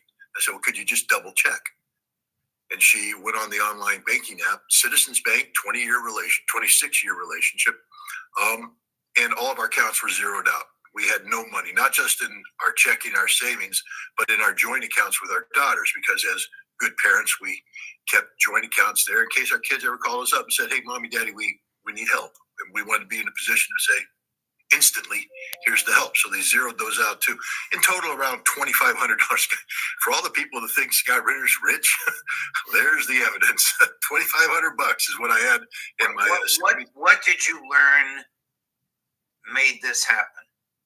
Well, I immediately called our bank managers, who we have good relationships. They said, "We have no idea what happened." And I said, "Well, we need to find out." So we started bumping up the chain of command. The first thing we found out is corporate would not talk to us. The corporate said, "We have no legal obligation to talk to you." And I said, "You most certainly do." And they said, "We most certainly don't." And I pushed the issue, and the manager backed me up. And what we found out, they said, "Look, we sent a letter to you." And so I went back through the mail, and sure enough, the day before, in a stack of mail that we hadn't quite gone through yet, was a letter from Citizens Bank that said, "We have decided to end our banking relationship with you, and we have taken all your money, and we will issue you a cashier's check in 10 to 14 days time." And then, I mean, literally at the thing, it says, "Citizens is under no obligation to disclose to you its reasons for closing the accounts. And at this time, Citizens policy prevents disclosure of any information concerning the decision to close the account." Okay, so why did I show you that? Because this is why we hold gold and silver, and this is why we keep money at home. So if they want to fuck with you, this is why you don't trust the banks. This guy's former CIA guy and worked with the government, said something to the wrong guy, and they close his bank account. Now, it's not all doom and gloom. You eventually will get the money, and then he will open a new bank, open a new account somewhere else. Now, this happened to me. I was at Flagstar Bank, and all of a sudden they closed it. They didn't like something I did. I don't know. It was an unemployment claim or something. And so they send you the money in a check. They close your account. So you get it out, and then you go to, I went to Fifth Third. I opened an account there. They said, "Fine, we'll take you." So I don't know what that happens at the one bank, but you do have options to go to another bank. Also, this is why I keep money in gold and silver, and I have a lot of money in my safe. Mostly it's there so I can pay some bills without having to sell gold and silver at these cheap prices. But just be aware, if this happens to you, if you get that letter that says we're closing you, you can't fight it. There's nothing you can do. They will send you money, and they'll send you the check in 2 weeks. This is why I strongly adhere to keeping money in a safe at home, because when the final shit hits the fan, your $70,000 in the bank's going to be zero. It won't be worth anything, and you're not going to get it. So that's why I'm alerting you. The more gold and silver we get, the less we're dependent on this, and the less we're controlled. Keep some at home. You keep a bank account because you got to pay credit cards, debit cards, to buy groceries and gas and clothes and stuff like that. Pay your bills, which I use. My checking account pays most of my bills. And so understand that, but that's my point. You cannot trust the banks. They will cut you off. They will send you your money. So you're not going to lose your money. Well, when the shit hits the fan, you'll lose your money. When all of a sudden the system's gone and you got 70,000 in the bank, you're not getting it. That's not going to happen because there won't be a dollar.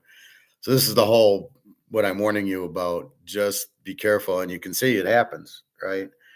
All of a sudden they close your account. So At this point, you can open a new account at a different bank and you're fine. You switch your money over there and then you go from there. But eventually, you're not getting your money out of the bank and they'll just shut it out and say, sorry, we don't need to talk to you, and you won't. I'm warning you that's what's going to happen, and I'm warning you how to win. And you win with gold and silver, and you win with money, and you're safe at your house. Why do we keep money in the bank in the first place? Because we're idiots? Probably. Because we feel safe. Oh, I got 100 grand. I don't want to keep it in my house. I'll put it in the bank. I'm really not there for the interest. The interest is 1 or 2%, of which I got to pay interest income on it. So by buying silver and watching it go from 30 to 90, I didn't have to pay a dime. There's no interest. The value went up. I don't have to pay a nickel in tax on it. And I'm safe. The bank can't do anything with it. The banks are trying to short it, but that's done because it's an international market now. It's China and Russia saying, no, we want a higher price. They're the ones buying it. They're the ones pushing the price up because it's gold and silver, and it's worldwide. It's not U.S. gold. It's all gold. So as long as we have bricks behind us, the price is going to keep going up and up based on demand, which is what I keep yelling at. Oh, the dollar's going down. That has nothing to do with this. This is strictly the fact of the demand of gold and silver. Like the Montana rookie went up to 110,000. It had nothing to do with the dollar going down. It was demand for a PSA 10 Montana card drove the price up, not the dollar being weaker. And that's what's going on in gold and silver. So gold and silver gives you freedom. Gold and silver keeps you off the system. Gold and silver means you don't have to pay tax on the interest income that you do at the bank. Why do you have money in a bank? The only thing I really do is I have money in it to pay my bills, and that's about it. It's really to pay my bills. I don't see any other need for a bank. Like I say, I would never put my gold and silver in a safety deposit box in the bank. I'll never get it out. Hey, I got gold and silver in your safety deposit. Sorry, we're closed. We're not authorized to let you in to get your safety deposit box. You will not get your money out of your safety deposit box. You do not want to put it in a bank. You can't trust the bank. The bank's going to, as I show you on Attack on Wall Street, screw everybody else. They want it for them. It's protect us, screw all the customers. That's how they think on, well, that's how the banks think. So it's screw you. So if we're in gold and silver, A, nobody knows we have it. B, it's going up faster than anything else. C, it's very limited and in high demand, and the price is just, going to go to 8,000, which is going to go to 10 to 20, and silver will go to 1,000 to 2,000, 3,000. It's going to keep going up. Oh, it'll never hit over 50. Yeah. It'll never go to 75. Yeah. It won't go to 100. Well, we're at 90. We're going to see 100, I would hope, by the end of this week. I guess there's some play, Mark McGuire was telling us, between the 8th and the 15th of January. We're at the 18th. So now this next 2 weeks, it should really explode. Nothing to hold it back with, but it just keeps going. There's too much demand between the operational and the smart people getting out of this. So there's two folds on silver. That's why it's going to just go. And if we ever could get out of COMEX into a physical market, the thing would just explode. 200. Oh, now it's 500. Now it's 1,000. That's where it really is. And we know that's the real value of it. So that's why we don't really look at the paper. We pretty much ignore the paper part of it. So anyway, that's this guy. He's one of these CIA guy who used to work there, and he reports on the war, what's really going on in the Ukraine. They've lost 2 million people. Russia won 73-0, basically, and Zelensky won't surrender because he keeps stealing money from the money that gets in there, and he's the patsy, and he kills all his people for what? So he can make money. What a great politician that is. So Jenna is taking a bus. She lives in Odessa to Berlin to move in with her friend. She's probably had enough of the war. So she's taking a bus. So it's 32 hours. Can you imagine being on a bus for 32 hours to go from Odessa, Ukraine, which is on the bottom of the Black Sea, all the way up to Warsaw and then over to Berlin? So 32 hours. I'd go out of my mind. She should be almost there now because she said she left 3 in the morning yesterday. So 3 in the morning today is 24 hours. So she should be there pretty soon. But I mean, I don't even know how people, she wanted me to come stay with her. And I said, there's no way I'm living in a war. What are you, crazy? So that's it. So I might go to Berlin to visit her. I'm not going to live there because they're in worse shape than we are. And they charge you, if you're in Europe, they will charge you VAT if you sell silver, not gold. So if I were to use my metals in Germany, I would sell a 1/4 ounce of gold as opposed to 10 ounces of silver. The VAT's like 20% or something. But I can sell it at my guy's store and there's no charge at all if I need to. But again, the plan is not to sell it. Maybe a little bit down the road because we need to pay some bills or go on a vacation, right? I want to go to Berlin, okay, or go to Russia, okay.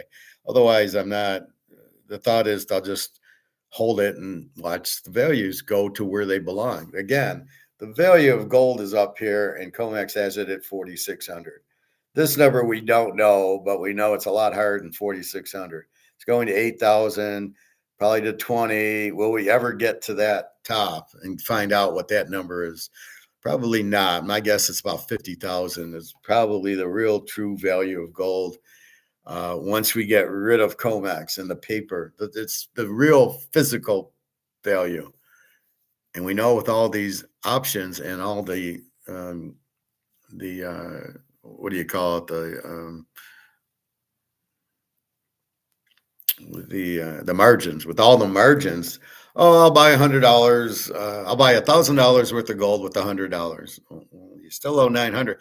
That's what's happening. So the value of the gold is 10 times at least because of the way they do these options, which are totally illegal and totally should not be how gold and silver are priced in the physical market. Why they use that, I don't know. But people that say, oh, it's always been the same, physical and paper, they're out of their minds. People don't know what the value of gold is, so they use the paper market to price it. My guy goes in, it's $90 for silver, he'll charge me $90. And I just laugh at him. You realize this is the paper price and you're selling me physical. Way over his head. Has no clue.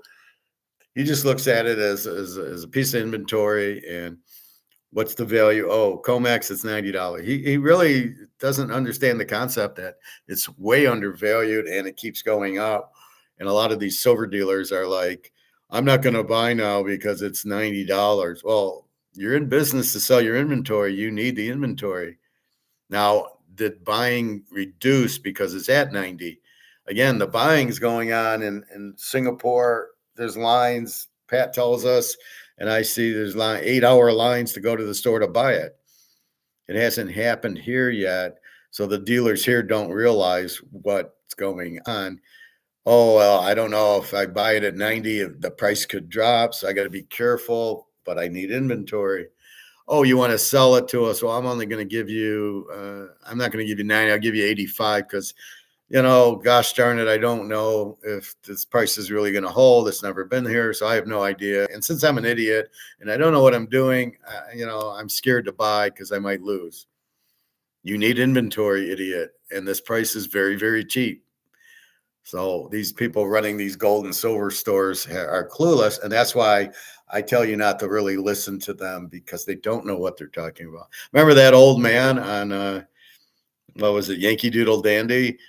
And there was an episode where gold was 2,500 and will it hit 3,000? And he said, not in my lifetime. So I assume the guy's dead because it's now at 4,600. And I gave him a nasty comment like, you're an idiot. What do you mean? You don't even understand why it's at 2,500. It won't hit $3,000. That's how stupid these dealers are. Now, as long as I can take 10 ounces of silver and my guy will give me spot for it, then I'm fine.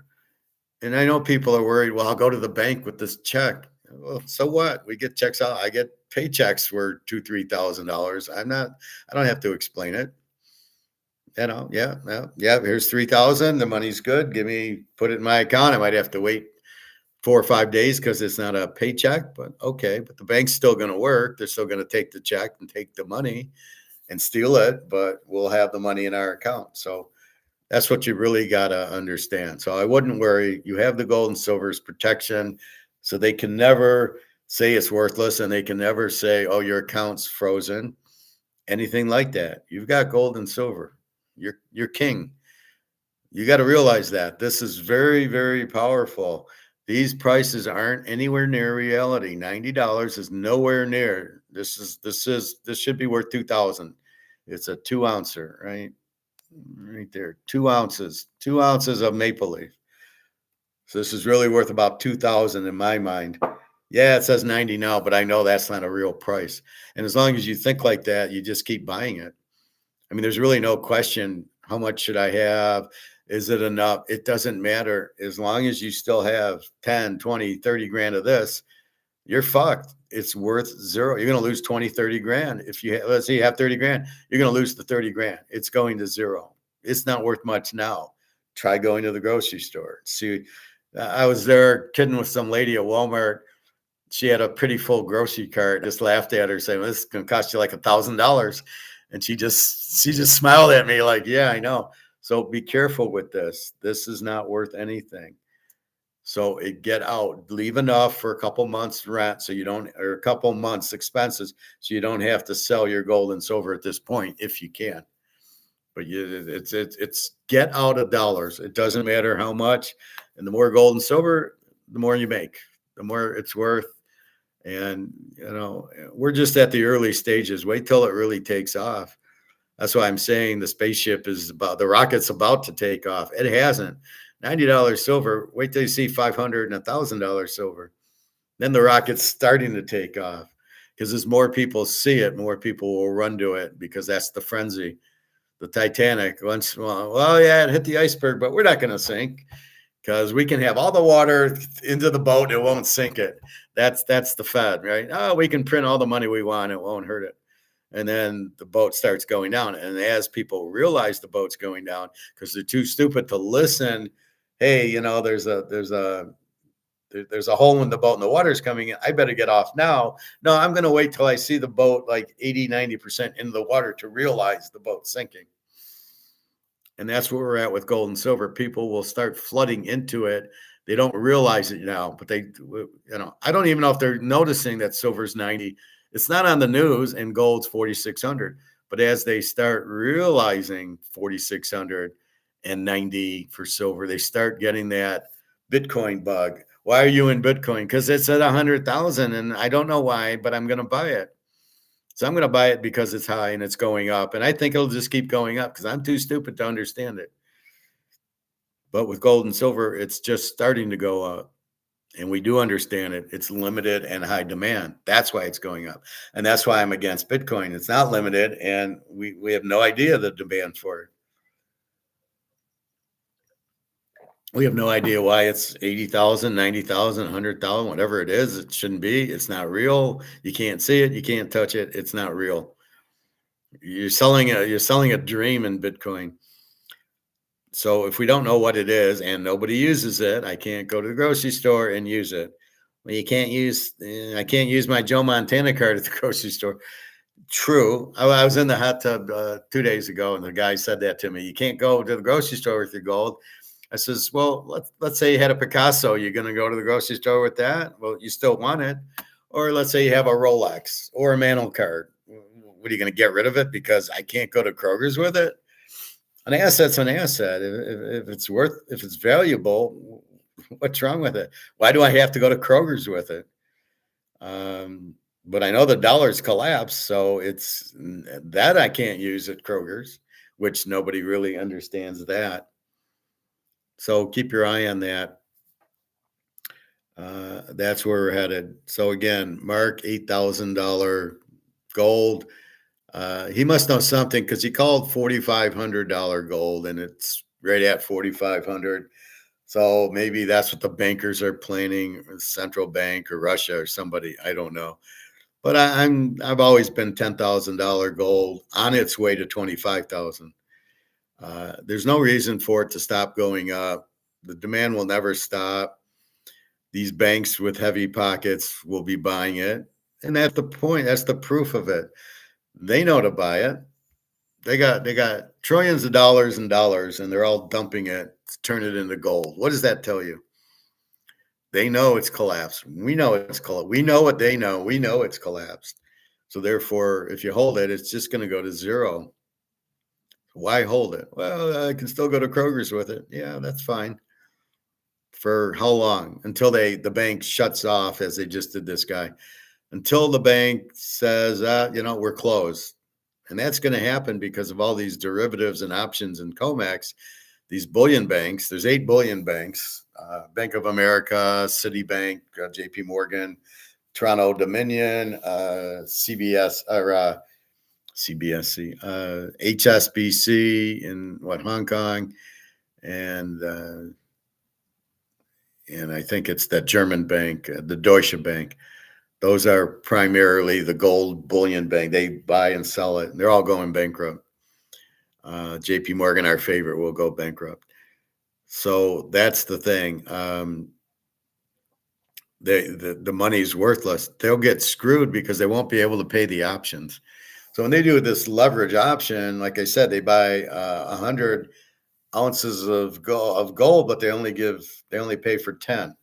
So there's 90 ounces that they owe, and now they do margin calls, which I thought was to lower the price, but I think it's really because they're scared they won't get paid, so they up the margin call, which Mark said yesterday that he thinks that it'll go to 100%, that you won't be able to use margin anymore. And just all the buying by Russia and China are just eating up OMEX, and they just don't. There's no gold and silver in the vaults. There never was a lot, and it's never been meant to buy the gold and silver from COMEX. It was just a pricing mechanism to price gold and silver, and that was it. But they can't control it, and China and Japan China and Russia are just buying the shit out of it. Give Putin credit; he understands gold and silver, and he understands the dollar's worthless, and that's where you're at with it. So it's just going to keep going. So there really shouldn't be a question of, do I need to buy more? It's as you want to get out of your dollar. Now you could get out of your dollar and buy, Rolexes and buy Mantle cards. You could do that, which would be fine. Those will go up in value versus the dollar going to zero. So really you're doing it to get out of the dollar, which will be at zero. That's your primary focus. So that's what we're looking at. So again, it should be some big weeks. The banks are still trying to. The banks aren't really trying to lower the price. They're trying to get out of their options because they know they're broke. They can't afford it, and these margin calls keep hitting the banks. So the banks are going to be in trouble. They're going to go broke because they don't have the money, and the banks are going to not pay you. So this guy was an incident. Not a normal incident. They closed his account, but not the whole banks. And they closed my account because of some unemployment issue where I filed for unemployment. I think somebody tried to scam me and did it twice or something. I don't know. So that's the key is they're trying to do that. So it's a one-off, and you can just go to another bank. So if it happens to you, just go to another bank, keep your money in a safe, and buy as much gold and silver, and then they don't have a clue what you have or don't have. You don't pay tax. You can go buy a 1,000 ounces of silver. You don't pay a nickel in tax as the price goes up. There's no tax. Even to sell it, I told you yesterday. So if you have silver, as long as you sell under 1,000 ounces, so sell 900 ounces, there's no tax on it. There's no 1099. And the same thing with gold over 24 ounces. So sell 10 ounces. But I don't know why anybody would sell 24 ounces. They got to be out of their mind.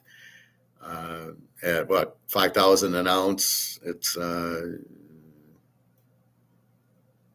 would be what, like $100,000. Why would you sell that?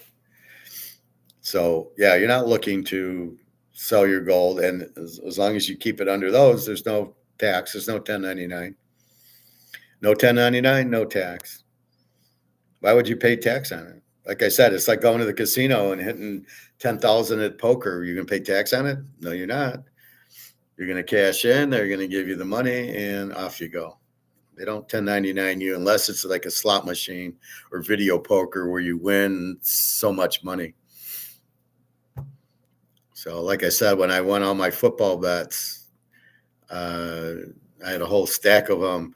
They didn't say, don't worry, we're not going to 1099 you.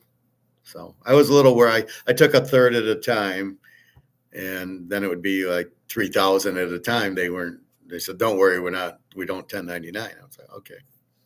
So no 1099, no tax. Why would you pay tax on it? And, let's not forget the government taxes us more than they should. There should not be an income tax. That's totally illegal. It's not in the Constitution. And again, until 1914, when the Fed came in, there was no income tax, and we were on a gold standard, and everybody lived happily ever after on, with money on the gold standard and no tax. They did a small tariff, but it was very limited government. We didn't have the big government in the 1800s to the 19th to 1913. There was no big government. How do you pay all the employees in the government? That's the problem now. That's why you can't have big government. Plus, we don't want them micromanaging us, telling us what we can do or not. Let's have the education and, is the food clean, the DEA and Homeland Security and CTU and Jack Bauer. We don't need all that, right?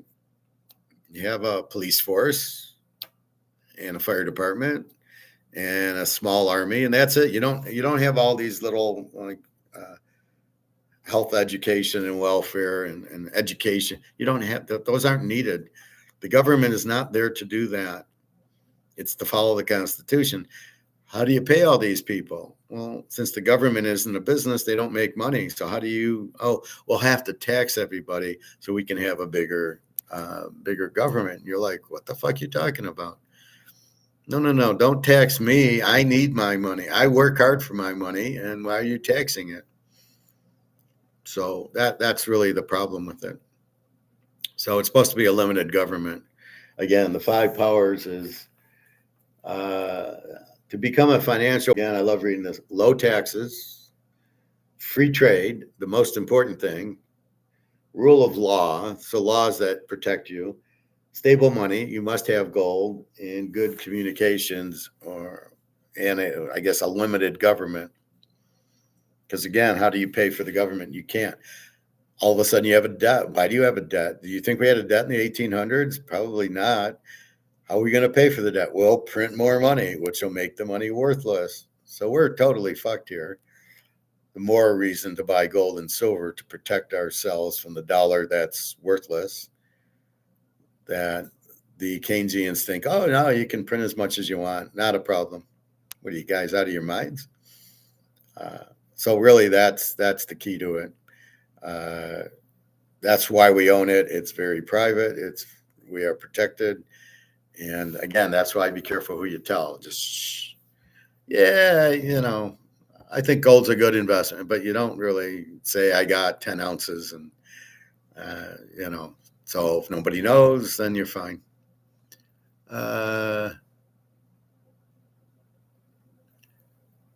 TK, you think all these companies are in cahoots? Oh, what companies? I'm breaking up. Well, I don't realize it. I don't see it here. Usually I freeze, so I'm not seeing that. Do I think all these companies are in cahoots? Well, no. I mean, it's competition. It's okay now. Thank you, John C. It's, what companies? I mean, if I'm McDonald's, I'm not in cahoots with Burger King. I'm competing with them. That's the beauty of it. It's competition. The government gets in cahoots with the defense contractors, because the defense contractors have the lobbyists, which pays the government. So all the government's corrupted and crooked. All the senators and congressmen are very crooked. They get paid off and do what they want, what the people paying them. Are the big tech? Well, no, again, I think they're, what kind of cahoots are you talking about? Because they're really competing. Microsoft's competing with others, and Intel, uh, and Apple's competing with the Android phones and Apple TV. I mean, I don't like that they're all into this app where you got to pay for it. Apple and Paramount and all these. NBC, you got a channel. Fuck off with Paramount, and then trying to put football games on it or whatever. No, that's bullshit. So no, big tech. The thing with big tech is it's worldwide. That's the problem. So they're less apt to care about America and just go like Facebook. They're in every country, and they're selling everybody's data in every country. This is the Facebook model. This is how stupid Zuckerberg is. Well, we're going to have a company where we're not going to sell anything, and we're just going to steal everybody's data and sell it to the Russians and Chinese, but we won't tell them we're doing it because nobody would sign up for it, because they just think they're going to talk. Here's a picture of me and my daughter eating dinner, which nobody gives a fuck. And who be this?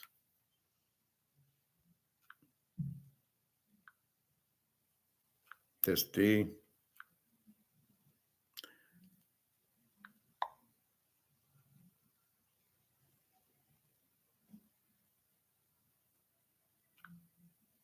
I don't know where these people get my number from. And hi, I know you. Never heard of this person. Anyway, well, what big tech would be in cahoots?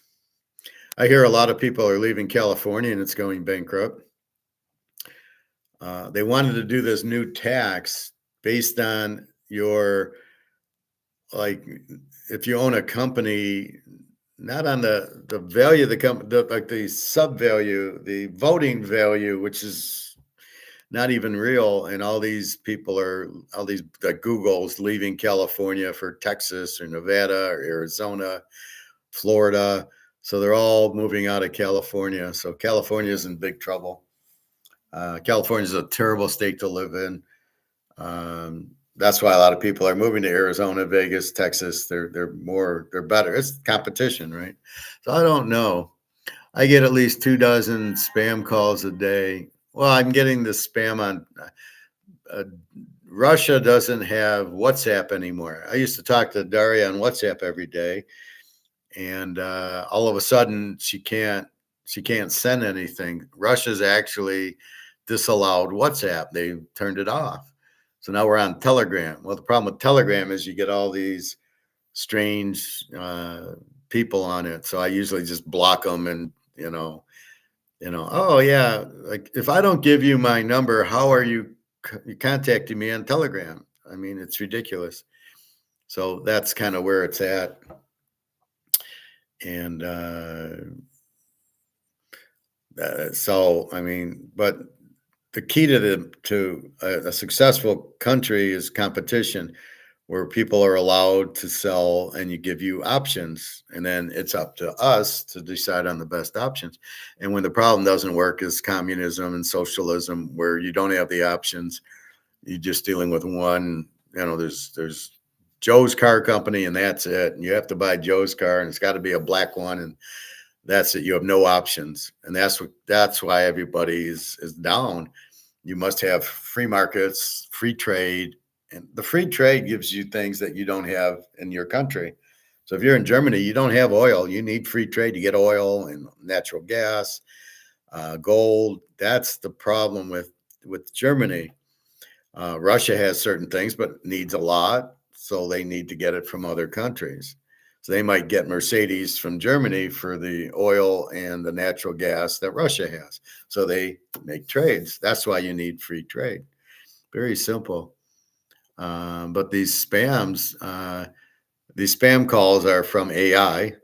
Now, I heard this, and I think I mentioned it to you. So if you get a phone call, you don't recognize the number. It doesn't say potential spam on it. So, here's a number that calls you. You don't know who it is. You pick it up, but you don't say anything. You don't answer the phone. If it's somebody you know, you probably got them marked down. Oh, it's the professor. If it's you don't know the person, they'll normally say, "Oh, hi, professor. It's me. It's me, Luke. I'm calling." And then you'll know who's calling. But if they don't talk to you, it's AI. So in other words, you answer the phone, you don't say anything. And if they talk to you, then you know it's a person. If they don't talk to you, it's AI. And what AI is trying to do is say, is this number live or not? And then it gets spammed all over saying, yeah, this is a real number. Somebody will pick up at 10 o'clock in the morning. So you are not to talk. You just don't say hello. Just answer the phone. They'll think the number's dead because nobody said anything, and then you won't get as many spams. That's kind of what they're doing. So yeah, we really love AI. AI is terrible.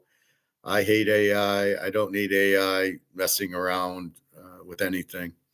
And then people are actually like, probably I can't get a job because of AI, where they're looking for certain things and they're discriminating and eliminating me without talking to me because AI looked at it. What the fuck does AI know? AI is terrible. Profit. I just block them usually. Well, if it says potential spam, I know it's spam, so I don't even answer it. It's the non-spam calls when you get a call, but it doesn't say spam. But if you answer, that's why you keep getting these spams, and then you're blocking 100 calls a day. If you just don't answer it, you know how you say hello and nobody's there, you go, hello, hello.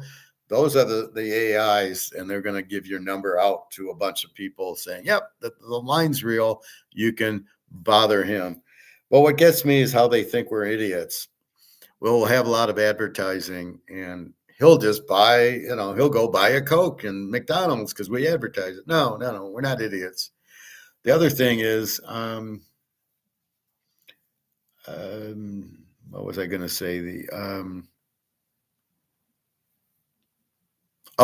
You know how they're trying to control us, and that's why there's so many idiots because uh, they're not teaching us anything. And the thing I like, I'm watching Pluto, a movie, and there'll be like 5 minutes, and then there'll be 7 commercials.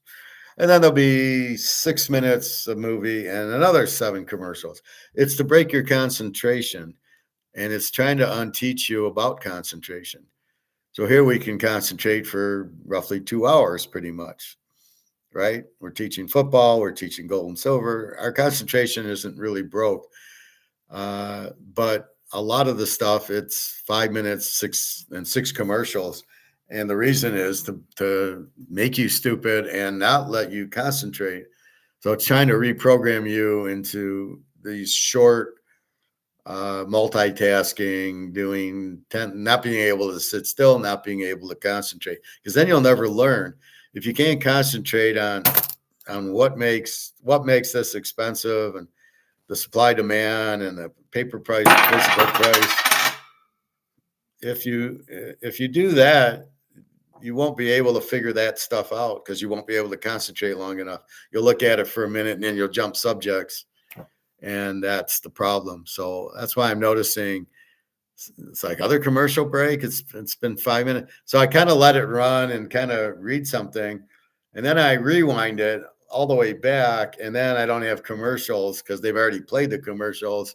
They won't replay them most of the time. Sometimes they still replay them, but most movies they don't do it. Yeah, a lot of the time it does say potential fraud call. Yeah, well, on mine it says potential spam. And, I know they're selling me, oh, do you want a shower? Do you want a new shower? Or do you want your gutters done? I'm in an apartment. They do my gutters. I'm not asking for gutters or showers or anything. So you got to be very careful with that. Anyway, Gold 8,000 just going. The bricks are our best friends because they're keeping the demand for gold and silver up, and silver gets a boost from these defense contractors and other companies who need the silver for electric vehicles, or need silver for the solar panels, or phones, computers, missiles. The defense contractors need it, and there's a big shortage of it. Now, there's a shortage of it at this price, and that's really the hidden key to it.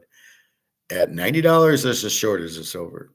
At $900, there probably is less of a people will start selling it.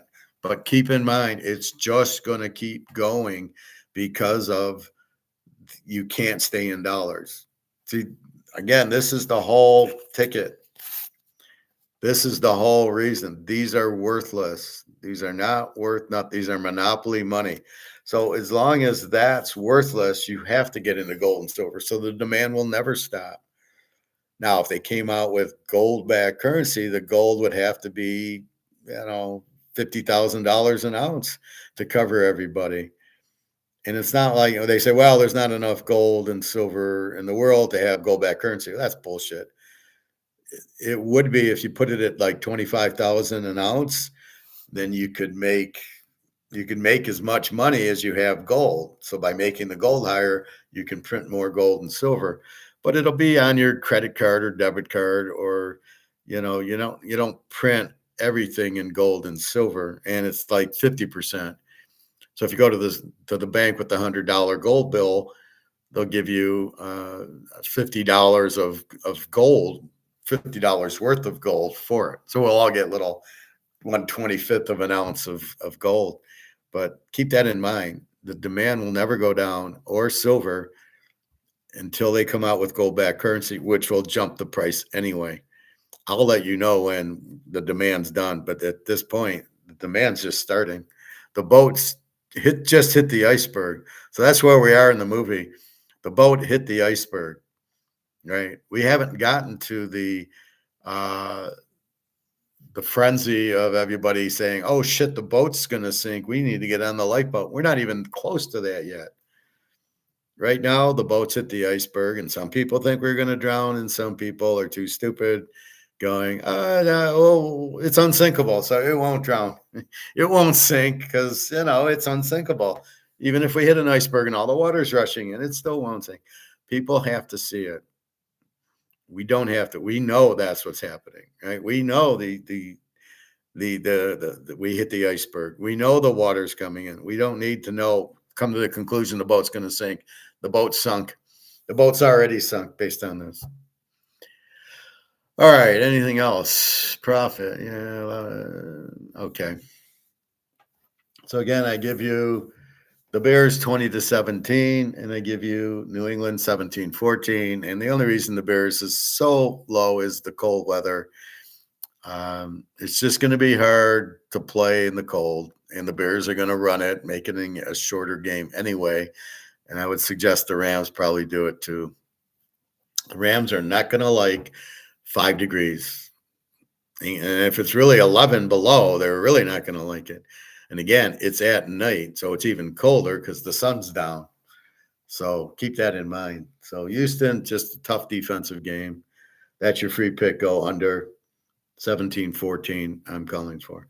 And tomorrow I got 30-27 Indiana over Miami. I think it'll be a tighter game. I don't think, you can't look at Indiana, Oregon. It's a whole different script. They're not playing wherever they played, and they're not playing Oregon. Now they're playing Miami. It's a whole different game. Yeah, I got pocket aces last hand. Doesn't mean I'm getting pocket aces and I'm going to win this hand. So that's the key to it. So be very careful. Bet what you can afford to lose. That's not going to hurt you.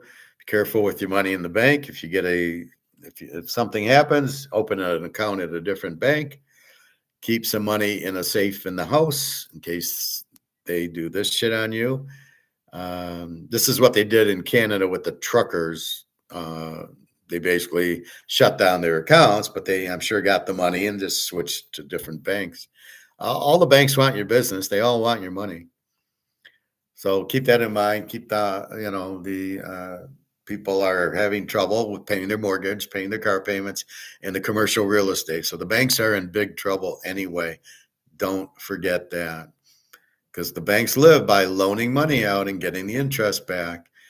And if you can't get paid back, you're in trouble as a bank, right? Well, wait, I lent Bobby $1,000. He's supposed to pay me back $100 a month. And so I'm counting on that income to then pay Nick back his savings. What do you mean, Bob? Well, Bobby can't pay it. I'm fucked because I still owe Nick, and that's the problem. And as these banks have lent out billions of dollars for mortgages and car payments and commercial real estate, we're back to attack on Wall Street. And that you could see a mile away what was going to happen if you knew that Clinton had done this, forcing banks to give loans to people that couldn't afford it. That's what's going to happen. So that's all it is. So we know this is all happening. We know the dollar's broke. You can't just keep printing it. So we understand the force, the iceberg, and then we know what's going on. So this should be a big week. Again, about 6:15 tonight, gold and silver are back online with China. So it's weird how it's 24 hours. It's 8 hours China and Asia. It's 8 hours Europe and 8 hours US. And the US thinks they're playing games by doing things, 10 a.m. when the other people are off. And then they short it, or, it's like, yeah, but when they come back on, they're probably going to buy at a cheaper price. So, yeah, I don't know who you think you're fooling. The US, the stupidest country in the world. Oh, my God. All right. Well, have a good day. Good luck on your football. I got 2 teasers with Houston, New England under, and I've got a beer teaser plus 10 with my Denver plus 7.5 that I already won. And then I just this morning put on a new teaser, the Rams under 54.5 with Indy over 41 or 42, whatever that is. Looks like 42. And that's it. So we will see what happens. 3-0 yesterday. They had Denver as the dog and Denver under or over, and the under in the Seattle game. So really, you got to just watch the defense. The defense is the key. San Francisco couldn't move on Seattle. The game's over. And New England, I doubt, is going to move on Houston. And Denver and Buffalo, you can move on both of them. They're really not that strong defensively. So I think if Houston wins, Houston's going to the Super Bowl. And if New England wins, maybe. See how many turnovers Drake May and CJ Stroud have. Anyway, that's it. So have a good day. I know you guys betting. If the Rams do win, they are probably the only team that can beat Seattle. They have a hard time with Pukanuka. And the Rams put up a ton. However, now with this new Rams defense that disappeared, I don't know. But it's not going to be that easy playing the Rams if Seattle gets them. But they'll probably get the Bears. And that means we'll see Mike Ditka and Dick Butkus on the sidelines. All right. Have a good day, everybody. Just keep buying your gold and silver. And if you can't afford the 4,600, buy a quarter ounce. It's like 1,300. Buy a tenth of an ounce. It's 500. You can buy a 1/25th of an ounce, like 150. I know it's not a lot, 1/25th of an ounce, but still, it's gold. Or buy a half ounce of silver. Silver at 90, a half ounce is 45. Buy that. It looks just like this. I mean, it's the same thing as this. It's just a half ounce, where this is 2 ounces. All right. Okay. So have a good day. www.teaserking.com. We'll be back tomorrow, and we'll look at what happened today, and then we'll look forward to the 2 games next week.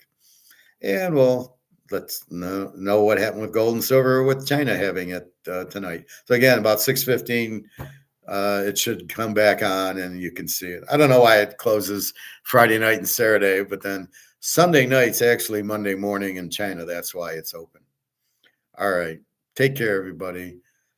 Be safe and enjoy the games. Good luck.